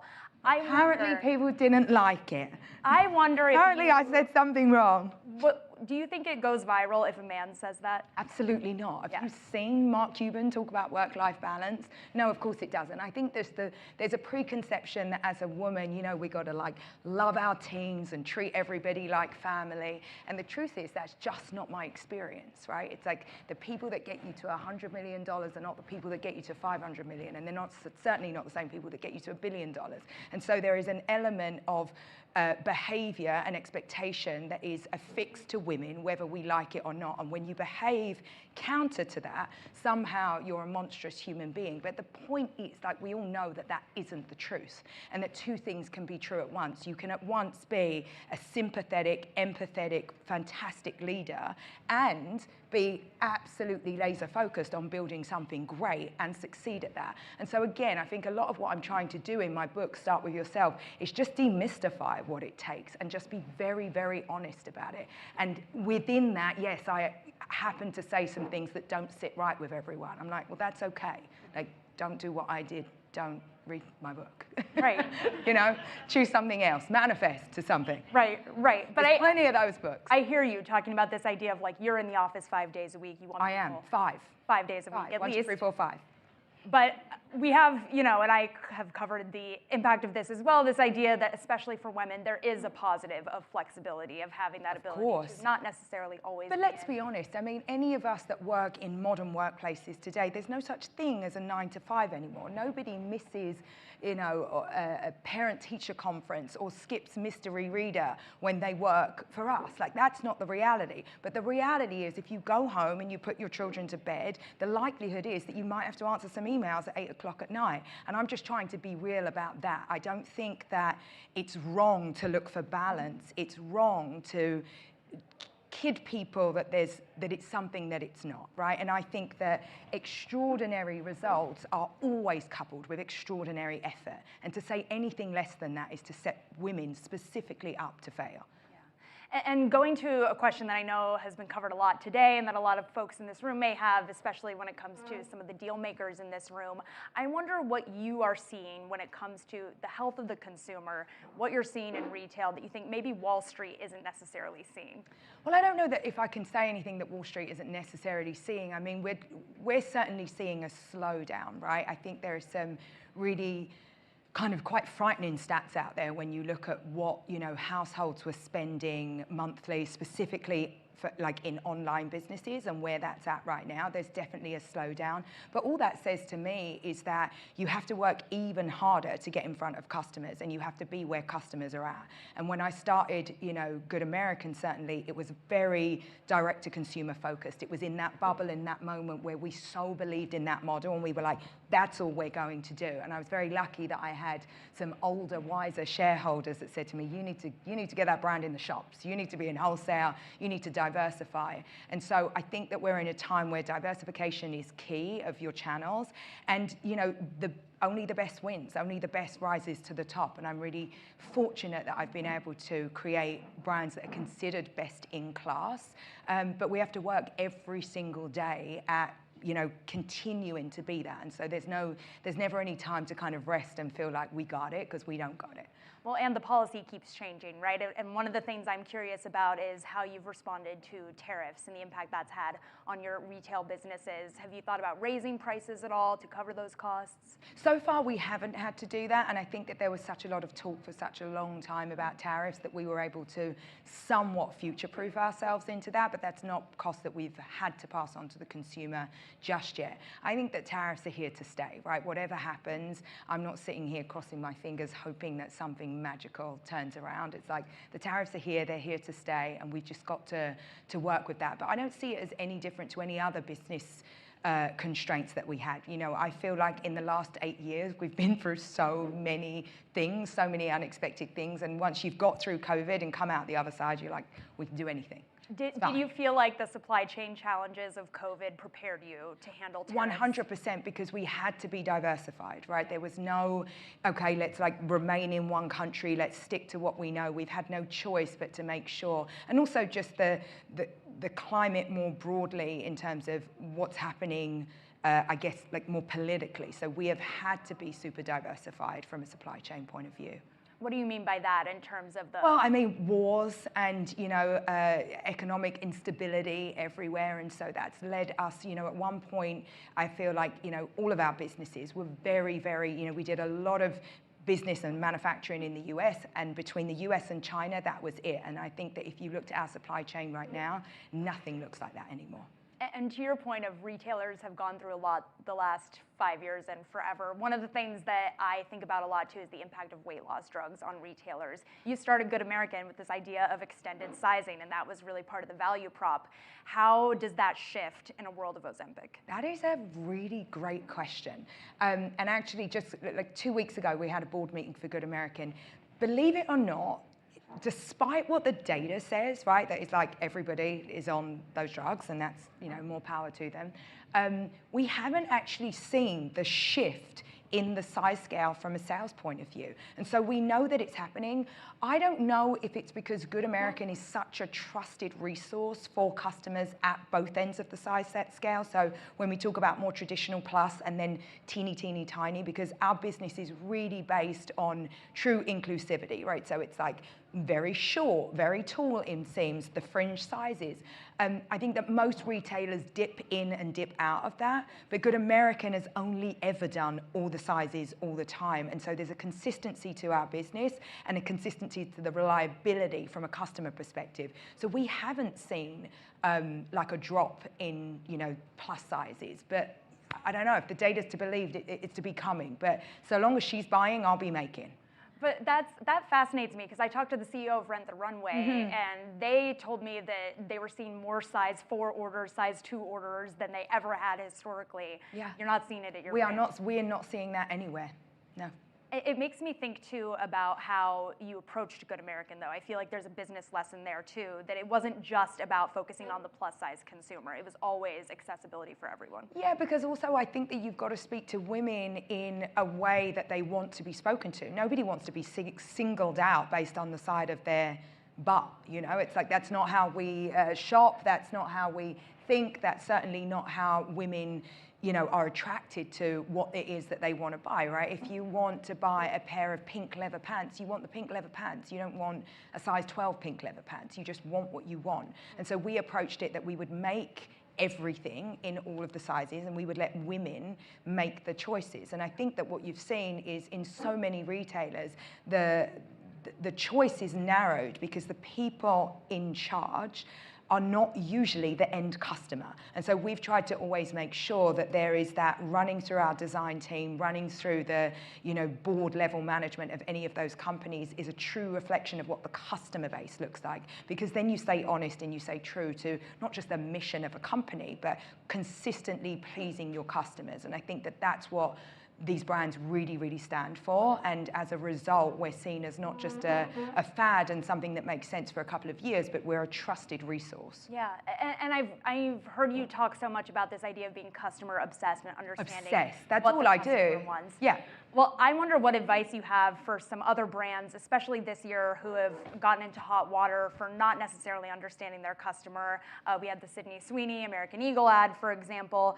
What do you think that some brands might be getting wrong when they're working with certain celebrities or understanding their consumer in perhaps a not full way? Well, look, I mean, you can argue this a million ways, right? Because I don't know that, and not to speak specifically about any one brand or any one talent, but it's like, what is a disaster anymore? You know, I often look at some of these, you know, seeming PR disasters, and I'm like, well, we're all talking about it. I don't think it hurts in a lot of ways, right? So is it really getting something wrong about your customer, or is it just getting noticed? And I think that the name of the game right now is cut through. How do you cut through? How do you get attention? How do you get eyeballs? And I think that we're seeing more and more interesting tactics as to how that happens, and everybody is completely aware that it's controversial today, and it's yesterday's news tomorrow, and it's totally forgotten by the week after. Yeah. And so I often wonder if there isn't more strategy there than perhaps we might all think. And in a world of AI as well, I'm curious if that's even more important, and how you think young women and people in general should be AI-proofing their careers. First of all, we have no choice but to AI-proof our careers. I have what I call AI Day, which is like a once every 6-week commitment from me to just sit and learn. And I am encouraging every single, specifically women in my organization, to do exactly the same. We don't have a choice anymore. It's like do or die. And you know, I was there the first time round when all the boys started learning coding, and I was like, whatever, like that feels nerdy, like I'm not gonna do that. And you know, kind of wish I did, and kind of put my kids in coding camp and was like, you guys need to do it. So I think that we don't have a choice. We have to future-proof our organizations and ourselves, and as much as it feels against the very ethos of what feels right to me right now, because what I'm craving is like real life, real conversation, real connection. It's one of the reasons that I love doing my podcast, because it's a 2-hour chat with a human being that I didn't know before. So it feels like not so much what I want right now, but definitely what I know I probably need. Yeah, I think that's great advice. We're getting to the end, and I asked a lot of questions for you guys, but I want one for me. So this is just what I want to know from you, Emma. You've been very public about your fertility journey, and you've spoken about things that women should keep in mind when it comes to fertility. I would love to understand from you how you think women should think about when to start a family within their broader career ambitions. How do you balance when is the right time? God, how presumptuous. How do I make myself... First of all, I'm a mother of 4. And I think that I have to caveat that. And I did have an interesting fertility journey. And with the risk of sharing too much, it wasn't what they told you it was going to be. I think that, again, you know, it's a through line in everything I do. Like, we have to be truthful with ourselves, with those that are in our care, and by that I mean my employees. And I think for a long time, we were all told to wait and to freeze our eggs and cross our fingers and hope for the best when that feeling inevitably comes around. And it comes around for some women, it doesn't come around for all women. I think what I've learned is that the most brilliant, productive people in my organization are the working mums. They have an amazing ability to put, you know, to fit what should take an hour into a cool 20 minutes. Mm-hmm. And so they're always my preference. I'm like, you know, if in doubt, hire a mother. I really believe what we have to understand is that what is scaring us right now is not actually the idea of having children or when to have children. It is that the idea of parenting has gone absolutely mental. And my message to all women is just to do less. I start every single Monday with a giant list, and then I go and I cross all this stuff off my list that, quite frankly, I don't need to do, because my kids don't need that. They don't need half of the things that we have been set up to believe that they need, and it certainly doesn't need to be just the requirement of the mother to do it. And so much of what I talk about in my book is like really thinking about what it means to be a parent. And my point of view is that I have to kind of give my kids the dignity of their own process, which said more simply means let them figure it out. Let them. I don't need to figure it out for them. I don't need to be the one running around like a headless chicken, like organizing play dates and cutting sandwiches into heart shapes and like doing all the things that social media will have you do. You know, my mum turned the TV on and was like, figure it out, kiddo. And it worked out kind of okay. Yeah. So I think we can all just chill, you know, and do it on our own terms, and that will be just fine. That's a great place Does to that leave, answer Emma. your question? Yeah, I think I have to be less worried about it because I can just chill. The kid will live and it's fine. Fine.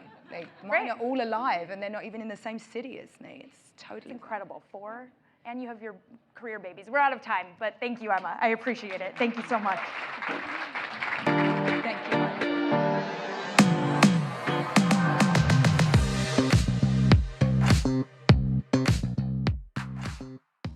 Jesse Cohn is one of Wall Street's most influential investors. As managing partner at Elliott Investment Management, he's helped shape the strategies of major companies, Twitter to Salesforce to AT&T. Known for pushing boards to unlock value and sharpen execution, Cohn represents a new era of active ownership, where investors don't just take positions, they drive transformation.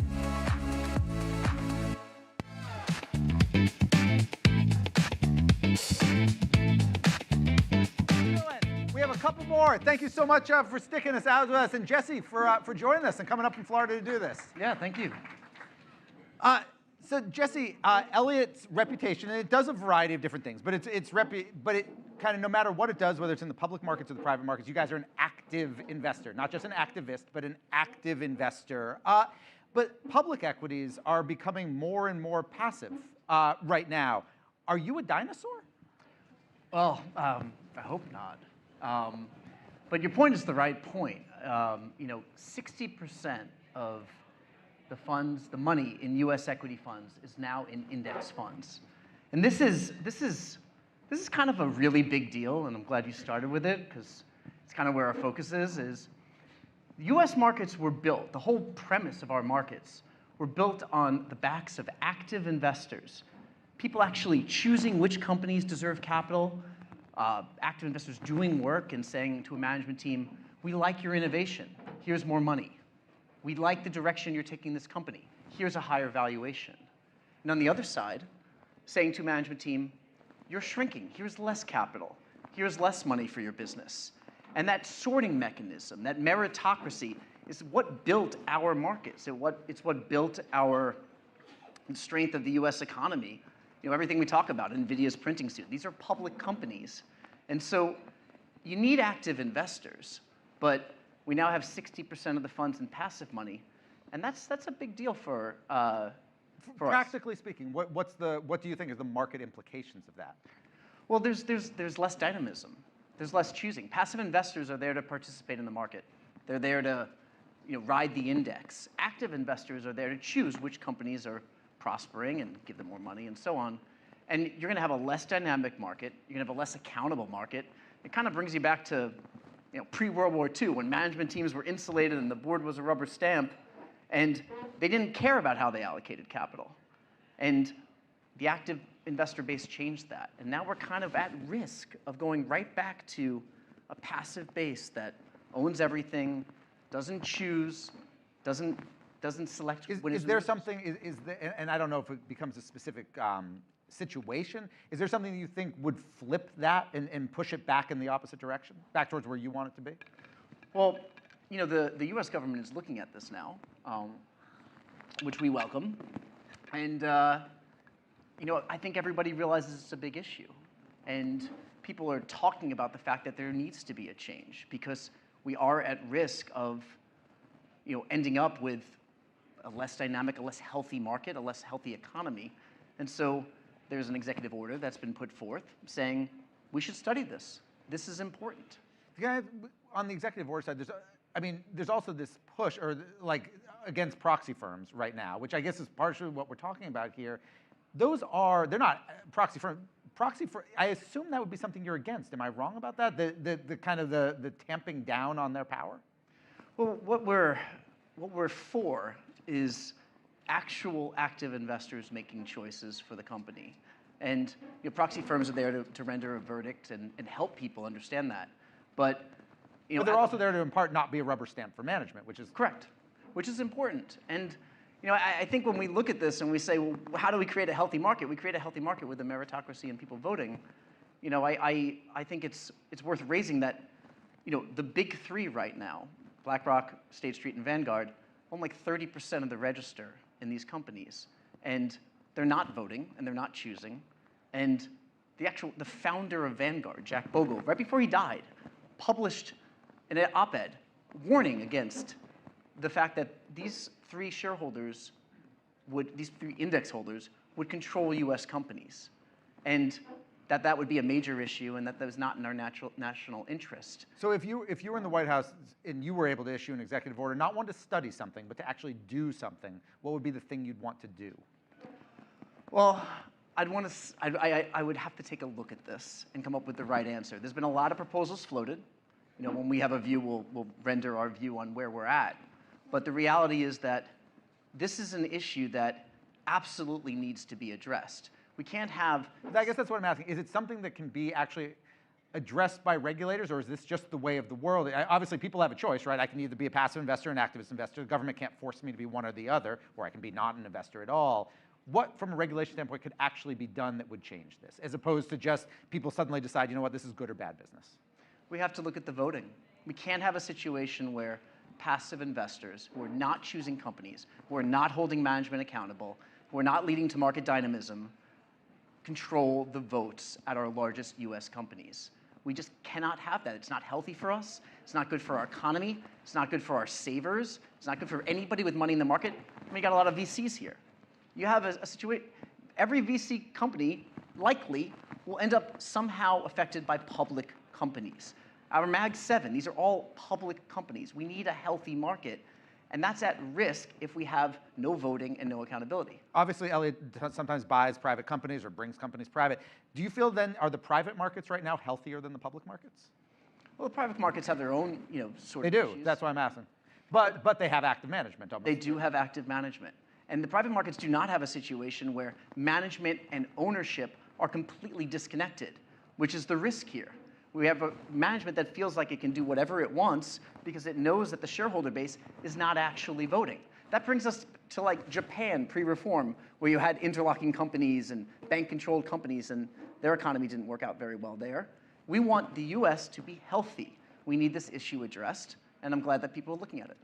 You brought up Japan, so I'm thinking a little bit about the US steel situation, not that you guys were involved in that, but one of the things that ended up with was, this is kind of another politics question, was the US government becoming a shareholder, in that case in US Steel or Nippon Steel. It's obviously invested in Intel, it's taken stakes in a variety of different mining companies. Is it a good, you're a public equities investor, is it a good idea that the US government is also becoming a public equities investor?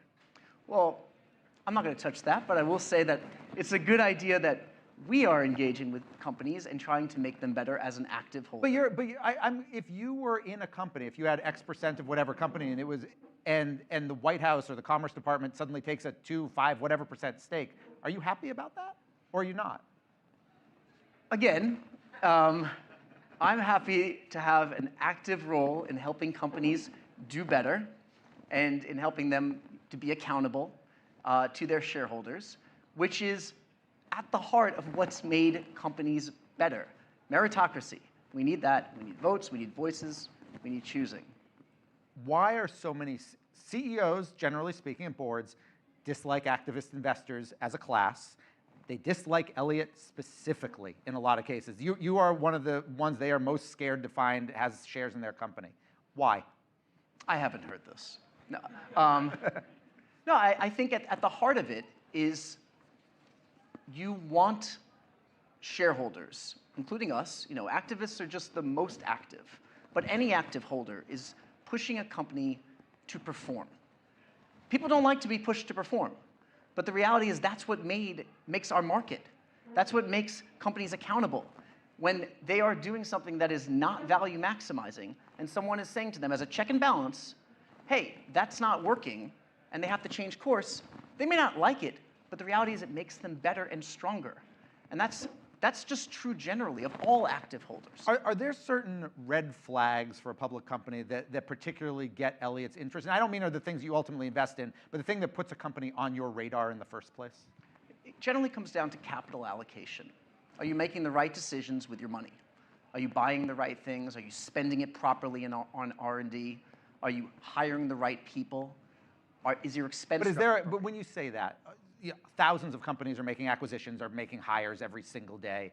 You can't track every hire at every company. I mean, C-suite ones, I guess you could. What within that is the thing that puts an alarm bell on some analyst's computer, say, this is one we need to dig deeper into? If it's poor. I mean, the reality is that every situation is super specific, but are they doing the right things with their money? If there's a growth opportunity, are they spending for that growth? If there's not, and they're spending somewhere where there's not a return, that's the wrong decision. How do you kind of indicate that a company is undervalued versus fundamentally flawed? Well, it's not pure valuation metrics. I mean, that's no, but there's certain companies that changing the management, maybe divesting something, that's not going to fix it. There's a fundamental. This is not a savable company. This is a dinosaur again. This is a company that's going away, kind of no matter what we do because of what they do. It has to be a durable business with a right to exist. That's what we say. And if they have a right to exist, if they have a market and a right to win, they have a place where they can allocate their capital appropriately. If they don't, it's probably not something we're going to invest in. And there are slow growth and fast growth companies that are appropriately allocating capital. We invest across industries, we invest globally, we invest across different growth profiles, but they all have different needs and they all have different ways to spend their money in the proper way.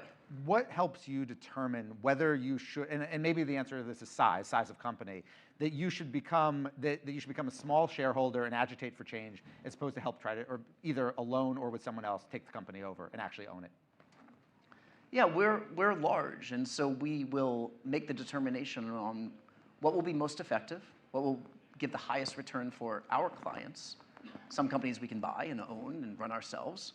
Other companies. But is that about internal capabilities to run that sort of company? Because obviously, if you're in charge, you can then make the changes. You don't have to be asking to make the changes. Mm-hmm. That's part of it.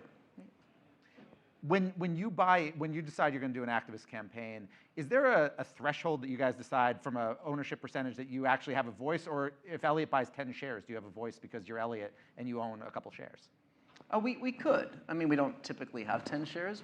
We'll usually be one of the largest holders or one of the largest active holders.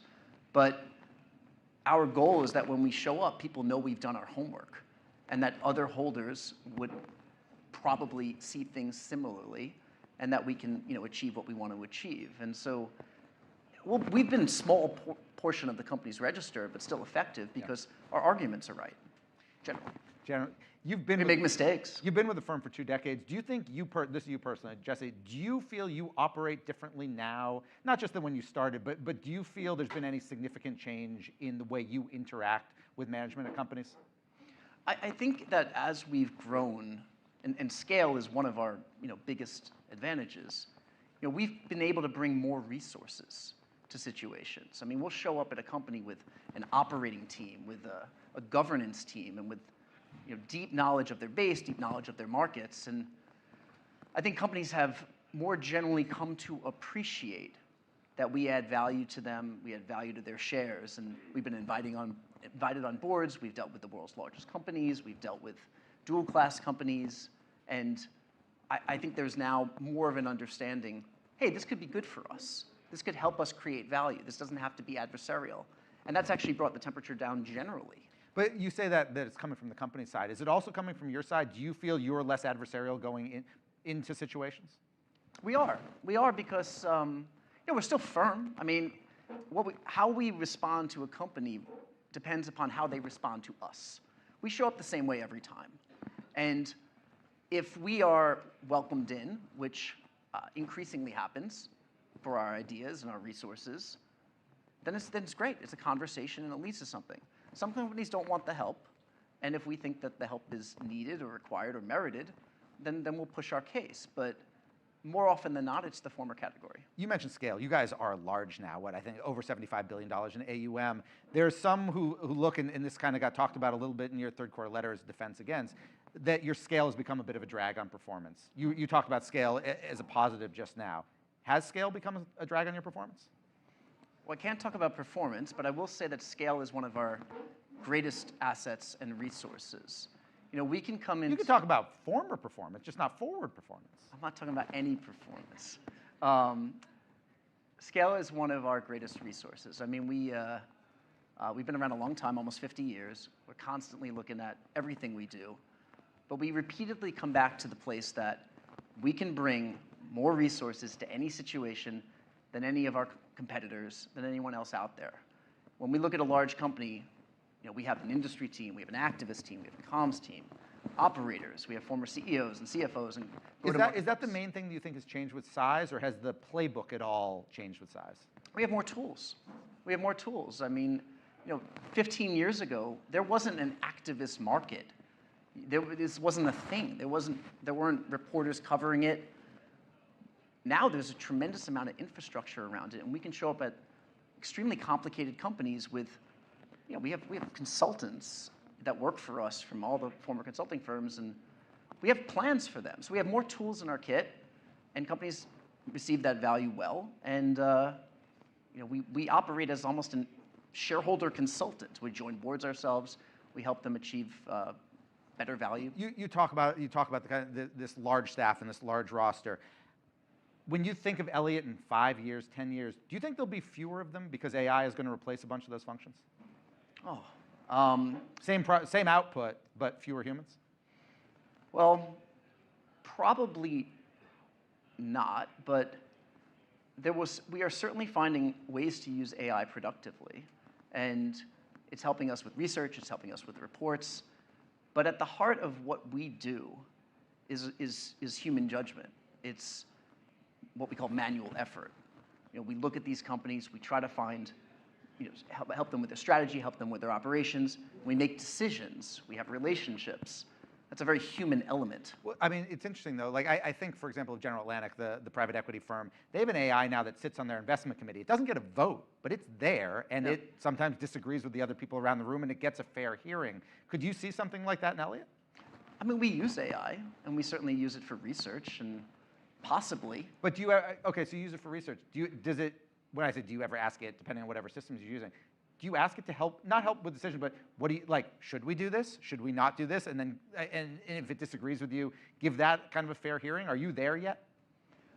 We take the inputs. I think at the end of the day, and at least as far as I could project, it's going to be human-led judgment about these situations. It's operational, it's what will resonate with the market, it's what is strategy. For now, I think that level of complexity is best served by our investment team. Last AI question. You started really focused on tech. You as a teenager, et cetera, you started Elliott and kind of built this tech practice. When you look at kind of what I talked to Roloff a little bit about earlier, these kind of pre-GPT companies, generally, companies you're investing in are older than that. How do you feel you can accurately identify companies that are able to make the pivot compared to ones that are absolutely being disintermediated, and while their idea made sense 10 years ago, they don't make sense as a company 10 years from now? There's a lot of uncertainty, and I think that creates a lot of opportunity for us. We have a huge team covering the space now. We own a large private portfolio that's deploying AI, and a lot of the suppliers to them are some of these companies. And so we view the dispersion in the market, the winners, the AI winners, and the losers, as being a tremendous opportunity set for us. We're going through these companies, we're trying to make evaluations about which will benefit, which will lose, which can improve their operations in the face of this. So there's a lot of uncertainty. Uncertainty is good from our standpoint, and we're finding a lot to do. Quick lightning round, 3 questions, because I've got 18 seconds. These are 3 companies that you guys have been involved with. You last flew on a Southwest flight when? Ever? I did. I went to Scottsdale with my brother. All right, fair enough. You stopped tweeting in 2023. Why? I don't know. I should reemerge as a Twitter user. Reemerge as Twitter. And final question: your favorite Pepsi beverage? Pepsi Zero. Jesse, thank you very much.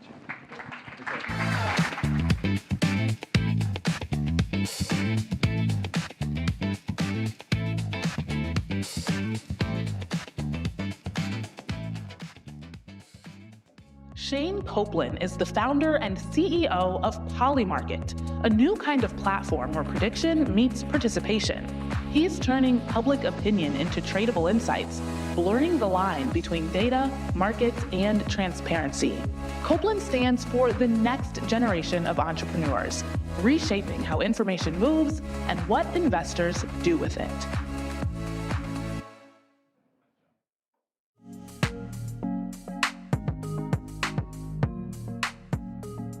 This is our final session of the day. Shane, thank you very much for being here and in a much more colorful shirt than I have, so I appreciate that as well. Thank you for having me. Talk to me a little bit about the genesis of Polymarket, the tail leases that you were kind of sitting in your apartment during COVID and you had an interest in prediction markets and you kind of developed it. Is that accurate? How does this start? That's the story, yeah. I'd read, when I look back at like old documents or old emails, I was already very passionate about prediction markets, information markets, decision markets, futarchy. I'd read all these academic papers about it. I'd emailed the authors. I'd used the predecessors, the existing products. Whenever I'd use them, I'd be like, well, this isn't right, but this is wrong. This is so cool, but I can't even make sense of it because the product obfuscates it, et cetera.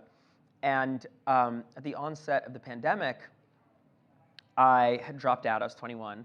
I dropped out when I was 18. I didn't have shit to show for it. I was running out of money. I was on the Lower East Side. And I was like, man, if we had information markets on when the pandemic, how the pandemic would play out, or when the vaccine would be ready, or when shelter in place in New York would be over, it would be the perfect use case of these market mechanisms. And I was on X the whole time, Twitter, and it was just this like endless supply of misinformation and pontification and different people claiming different opinions, and it was just impossible to distill the signal from the noise. So I was like, fuck it, I'm gonna go build this. It's difficult, no one's done it, there's risks, but I have a vision for how I can do it better, and went. The thesis of the difference between pontification and prediction is kind of the wisdom of the crowds, right? What gives you confidence that the crowd is right? So to distill down what a polymarket is, there's a yes and no share for every question. You ask a question, you have yes shares and no shares. If you're buying a yes share, you're basically being matched with someone buying a no share, or someone who has a yes share who's selling it. But even that it's economically similar. So the way it works is you have these yes shares for these events, and you get $1 per share if you're right. And just like a stock gets traded and the stock goes up if it's performing well and based on sentiment, also based on fundamentals, this is an asset that is worth $1 if something specific happens. So the net present value of that asset is equal to the likelihood of it happening. Unless it's a very far time frame, then it gets more complicated because the time value of money. But let's just say it's something that's happening in a week. Whatever the market is pricing that asset as, it's basically saying this is the likelihood of this event occurring, because you get $1 if it occurs, and if it's trading at 20 cents, people think it's 20% likely to happen. And the term wisdom of the crowds gets thrown around a lot. But really what it is it's price formation. It's this idea that you have people saying, oh, well, I'll buy at this price, but if it goes too high, I'm not going to buy there. And so people will say, oh, well, I'll sell at this price. And someone says, well, I'll sell it to you even for a better price. Conviction is basically what you're saying. Yeah, I mean, it's price discovery applied to an asset that is mapped to the likelihood of something. So you look at an order book, and where supply meets demand at any given moment, whatever the market price is, that's the percentage likelihood. And that's kind of complicated. Not everyone can understand it. But when you distill it down to here's the percentage likelihood for this happening, and here's how it trends over time, it becomes very digestible and very useful for people. And I think that's why we've seen something that's pretty niche and pretty complicated take off on the scale that it has, is because when it's distilled down from a consumer perspective, it's really informative. How does Polymarket make money, or does it currently make money? We don't make money. Yeah, we lose money. I mean, look, our goal is, when you build something on a blockchain, there were the way that we built it initially, which is still built on a blockchain, there were sort of different norms of how to do it. And we're entering the US, and I would expect it to be different. And it's not like we don't like money. It's that when you're creating a new market, you want to try to grow the market as big as possible. and have as much market share. So from our point of view, the idea that when you look at any poly market, you look at the order book, there is a spread. The same way that on Robinhood, there's no fees, but there's a spread because there's payment for order flow, and that on a sports book, you're not paying a fee, but the price that you're seeing bakes in a spread. So there is a spread on poly market. It's just that the spread is being pocketed by people who are providing by the people on it. So, I mean, what you're saying is you're talking about building market share. The easiest way to obviously build market share is to offer something for very little money, right? You know, everyone would go to McDonald's instead of Burger King if McDonald's decided we're giving away all of our hamburgers. At some point, it sounded like you were saying that when you guys are formally back in the US, which I think is shortly, that it may change. Is that true? Yeah, I mean, eventually we're going to take a cut of trading. Speaking of coming back into the US, when is that happening shortly, and when is that happening? Yeah, the exchange is live. Like the time from us acquiring QCX. Sorry, and for those who don't know, you guys recently acquired a regulated exchange, and thus that lets you come back into the US. Yeah, a few months ago, and it's been all hands on deck to get that operational and get to market. We've been beta testing it. We've had people at the office coming and beta testing it. It's been a lot of fun. There's, just like it's like going back to the basics. You're building a new product. Obviously, we've learned a lot from building Polymarket as it is today, international DeFi. And the goal for Polymarket in the US is it's starting mobile first, and it's meant to be Polymarket in your pocket, as distilled down and simple as possible. Excuse me. So yeah, the exchange is live. If you go and look at the filings from the clearinghouse, you'll see, okay, there's volume. There is a Polymarket that says, I think it was when I looked last night, 85% chance that it launches in 2025. Yeah. Is that a good? Should someone click yes on that? Well, I think that it says public, so I think that's probably the delta between the fact that there's like the exchange is operational and there's money flowing through it. No comment on the right position to take on that. You've talked a little bit about launching a Polymarket token, and other people at the company have talked about this. Does the U.S. launch? They were not supposed to do that. But they did do that. Yeah. So they said it's coming, but they suggest is it accurate to say U.S. launch comes before a token? Most definitely. Look, to clear up the air on the token stuff, it's like all options are on the table for Polymarket at any given moment, right? It's been 5.5 years. I believe they actually had a name for it in the statements they made. It was beyond just development. Like, I think they had a name for the token. I think it was just one of our guys saying that. And like, yeah, it's as with a lot of projects, any project that's building on a blockchain, you have to weigh the options. We've grown a lot. If we grow a lot in the U.S., there's an alternative path of going public, and we did. What is the value? As you said, you guys launched on the blockchain. That's kind of been one of the differentiators between Polymarket and some of your competitors. What's important about that? And obviously it's the way you build. Could you ever foresee changing that? Yeah. So to take a step back as to like the promise of blockchains and why the idea of building on blockchains is integral to the story of Polymarket. When I started Polymarket, I really did not have money. I really was stressed about money and running out of money. And I was very passionate about this idea. I felt like I was the one guy who could blend the product design that was necessary to make something like this more mass market, or even somewhat digestible versus like the very technical, intricate academic approach to building the product. Like, because the underpinnings of Polymarket are so complicated, and they're so deeply rooted in academia and like the rationalist community, and the people who do that rarely know how to build mass market products. So I was a nerd about both, and I was like, I think I can figure this out, or at least it's worth a shot, and the timing is right. And I just wouldn't have been able to do that if I had to go and retain lawyers and figure all these things out. It's like, you have the money to do all that now, so yeah. Could you foresee changing that? Yeah, so look, ultimately, there would be no prediction markets if I didn't go, as you said today, if I wasn't like, hey, I'm going to go experiment with this and build a new user experience and figure it out. So the idea of experimentation is amazing, allows for innovation. There's myriad benefits to tokenization in particular. Things are naturally 24/7, trading 24/7. There's global liquidity. There's transparency. You see who's trading what. People talk about, asymmetric information.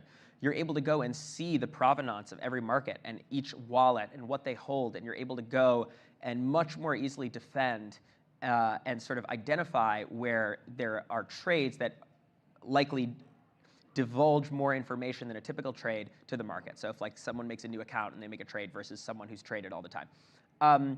And what I'm very excited about is the ability to go and turn tokens into Lego blocks, basically, and go and say, well, I have an outcome for this poly market, and I can bundle that with an asset, and then that can be a structured product. Or you can go and use the outcome token of a poly market as collateral and borrow against it.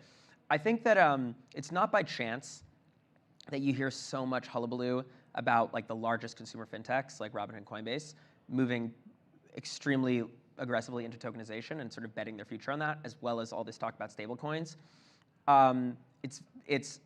There's a lot of reasons why finance would turn to being built on a blockchain and being global and united, as opposed to all these silos where there's these companies that gatekeep everything and it's hard to move money. So there's tons of benefits. I think that ultimately we are a prediction market company.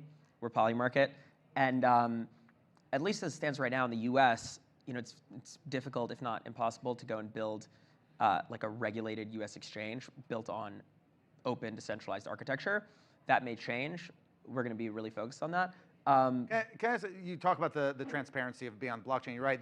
That also led, there was, as you know, a couple Columbia professors recently came out with a report suggesting that a bunch of, that your bet numbers were inflated because of wash trading. I don't know. Do you want to respond to that? Are they right? Yeah, I mean, it's like, it's funny. A lot of people who are, look, like, those things get pitched by competitors to journalists. That's what happens. Yeah, but that's not. But that's not. Well, what I you know. guys So at Columbia start. I'll address it. If anyone read the article, like these are very small numbers they're talking about. They're throwing around 14% and 5% and then a high recently of 20%. These numbers that they're throwing around, and it's like part of building on a blockchain is that you can actually go and look and audit every single trade, every single wallet, every single account.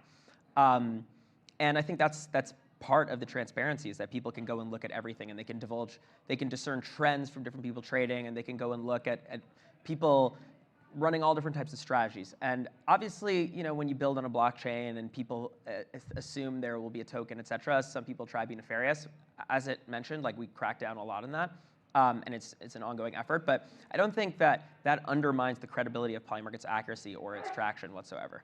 I'm wondering, when I asked, for example, about the, will Polymarket US technically launch in 2025, you see Sundar, the CEO of Google, the other day retweet, it was a Polymarket about when Gemini 3 was going to be released, which was today, funny. By the way.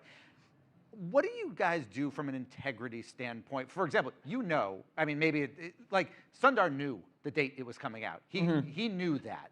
And he's not alone. There was marketing people, lawyers, a lot of people inside of Google knew that date down to the minute. What do you guys do, if anything, to basically guard against insider trading? Yeah. So it goes back to this idea of information markets, right? Like you think about when will Gemini 3 launch? Nobody is under the impression that nobody knows the answer, right? Like, of course, there's people who are working on it who know when it's going to come. And I think what's cool about Polymarket is that it creates this financial incentive for people to go and divulge the information to the market, and the market to change, and all of a sudden it's trading at 95 cents, and people are like, when you say divulge, you mean the people who actually know? Yeah, or someone tells someone, and then the market responds. And I think, the most important takeaway from markets like that and situations like that, which was like super cool, is these markets are a lot smaller than, say, New York mayoral election or any type of market where there's integrity around the outcome and you can model it and there's data. There's a lot more liquidity in those. There's a lot more volume. And these long tail where someone probably knows the answer, people are providing much thinner liquidity. It's wider spreads, and nobody is confused when participating in the market that like, hey, yeah, like at some point in time, someone may come in here. But I'm curious, does it change when you guys come to the US and you're regulated? Are there different rules about how you have to? I'm thinking, okay, because you guys are in sports now, and I can bet on outcomes of games. Not in the same way as sportsbook. I'm not betting necessarily odds against the house, but right now, whether it be DraftKings or FanDuel, they have these giant integrity units that know that, okay, that guy is shooting the free throw, but they also know their cousins and their relatives and their neighbors and are making sure, or at least supposedly, are making sure they're not betting, or if they are, they're paying attention. Do you guys know the same sort of stuff? Yeah, I mean, we've got some stuff in the works that I think will be a great improvement on what's existing. Look, integrity around the game, around the markets is critically important. There are certain regulatory reporting requirements that you have to abide by that these fall under. It's very generic in general, but like this falls squarely under it, and we're going to abide by that. But in general, the fact that these markets are picking up a lot of steam, it's important for the people innovating in it to also be cognizant of even self-regulating or going and innovating in regulation, then collaborating with the government, with regulators to go and bring it to market. If sports betting is illegal in a state like California, DraftKings, for example, you can't open, the app won't work in a state like California, you can't bet there. What is the argument for why Polymarket, betting on the same game, should be legal there? Yeah, so look, the question is why. I mean, there's an argument that you found a loophole. Yeah, look, the way that it currently works is there's a duopoly instituted for sports betting in America, upheld by, like there's this patchwork state-based solution where every single state is like some sort of weird backdoor lobbying of the tribes get this and the tax is this rate and everything. It's like this hodgepodge solution. And as a result, it's so goddamn complicated and expensive that no new entrants can enter the market. So as a result, you have a couple have. Fanatics has tried, and MGM they've got has tried. Well, Fanatics and MGM are kind of the two, and both of them have not gotten a lot of. Yeah, so those are the only two challengers I'm saying. And if you look at all four of those products, they're all identical. None of them innovate. They all rip off the consumer respectfully. Not that they're not fun on game day, but. So I think that the important thing is like, if you are participating in a market on the outcome of a sports game, that's a financial market. That is what it is. And the idea that the way they should be regulated in America, capitalism, innovation, competition, is that the only way to do it legally is if when you use the app, you can only trade against the house. They can go and ban you if you make money. They can kick you off, and that they can profile you as a user and change the prices based on you. Like, that's a scam. In traditional finance, that's like a bucket shop. That's like a scam. Those are illegal. So you're arguing the only thing that's legal is the only thing that's not, or are you arguing that's why it's illegal in certain states? No, I'm saying that that's the way it works right now. You can't expect to run a business that is that rigged against the consumer in perpetuity in America. America is the land of people competing and people innovating and people delivering to customers. But they're not allowed to operate in those states. I guess that's my question. Yeah. Why should Polymarket be able to offer sports betting in a state where books can't? Yeah. Look, the bottom line is that just like the state solution right now, like these things are made as a result of consumer demand and companies that are innovating that have resources to go and sculpt new frameworks. And it's very early right now in the States for prediction markets. I think that the Polymarket, for there being a lot of reform and sort of alignment and collaboration between regulators and some pushback and sort of seeing where things find equilibrium is like 100%, right? So you expect the sports betting thing ultimately went to the Supreme Court, who ultimately decided and struck down the national ban. Do you feel that at some point there's going to be a Supreme Court case that involves prediction markets? I think at some point. What I'll say is like there is an element where if you're listing derivatives in America, you're regulated by the CFTC, there's something called impartial access. And the way that it's supposed to work is when you have a derivative, anyone in America should be able to have access to it. You're distorting the price, you're going and limiting people's participation if you're going and saying, well, you can, but you can't. And the question is, are these legal derivatives? And if they are, then they're regulated like derivatives. There's been this argument, I think you've made this, and tell me I'm wrong about this, and that because you guys people aren't betting against the house, as you would be on DraftKings or whatever else, that it's not necessarily gambling. I guess my question is it that what you guys are doing, because you've built this market, is it that it is not gambling because it's a market, or is it markets are gambling, we just happen to be a market? Look, I think that it's not some sort of like, oh, let's like think about this in like a philosophical way, and then there are actual regulatory frameworks for this. There is a different regulatory framework for listing derivative contracts than there is for being an OSB, like having a state licensed sports betting app or some other type of gambling app that's basically an entertainment product that's rigged against you. They take the odds, what you see on Polymarket, and they apply a very large vig, and they sort of obfuscate that you're getting ripped off. And what I'm focused on is like we are a prediction market company. We bought a derivatives exchange and a derivatives clearinghouse. That's what we're going to market with that That is the infrastructure. And we're focused on being compliant within that framework.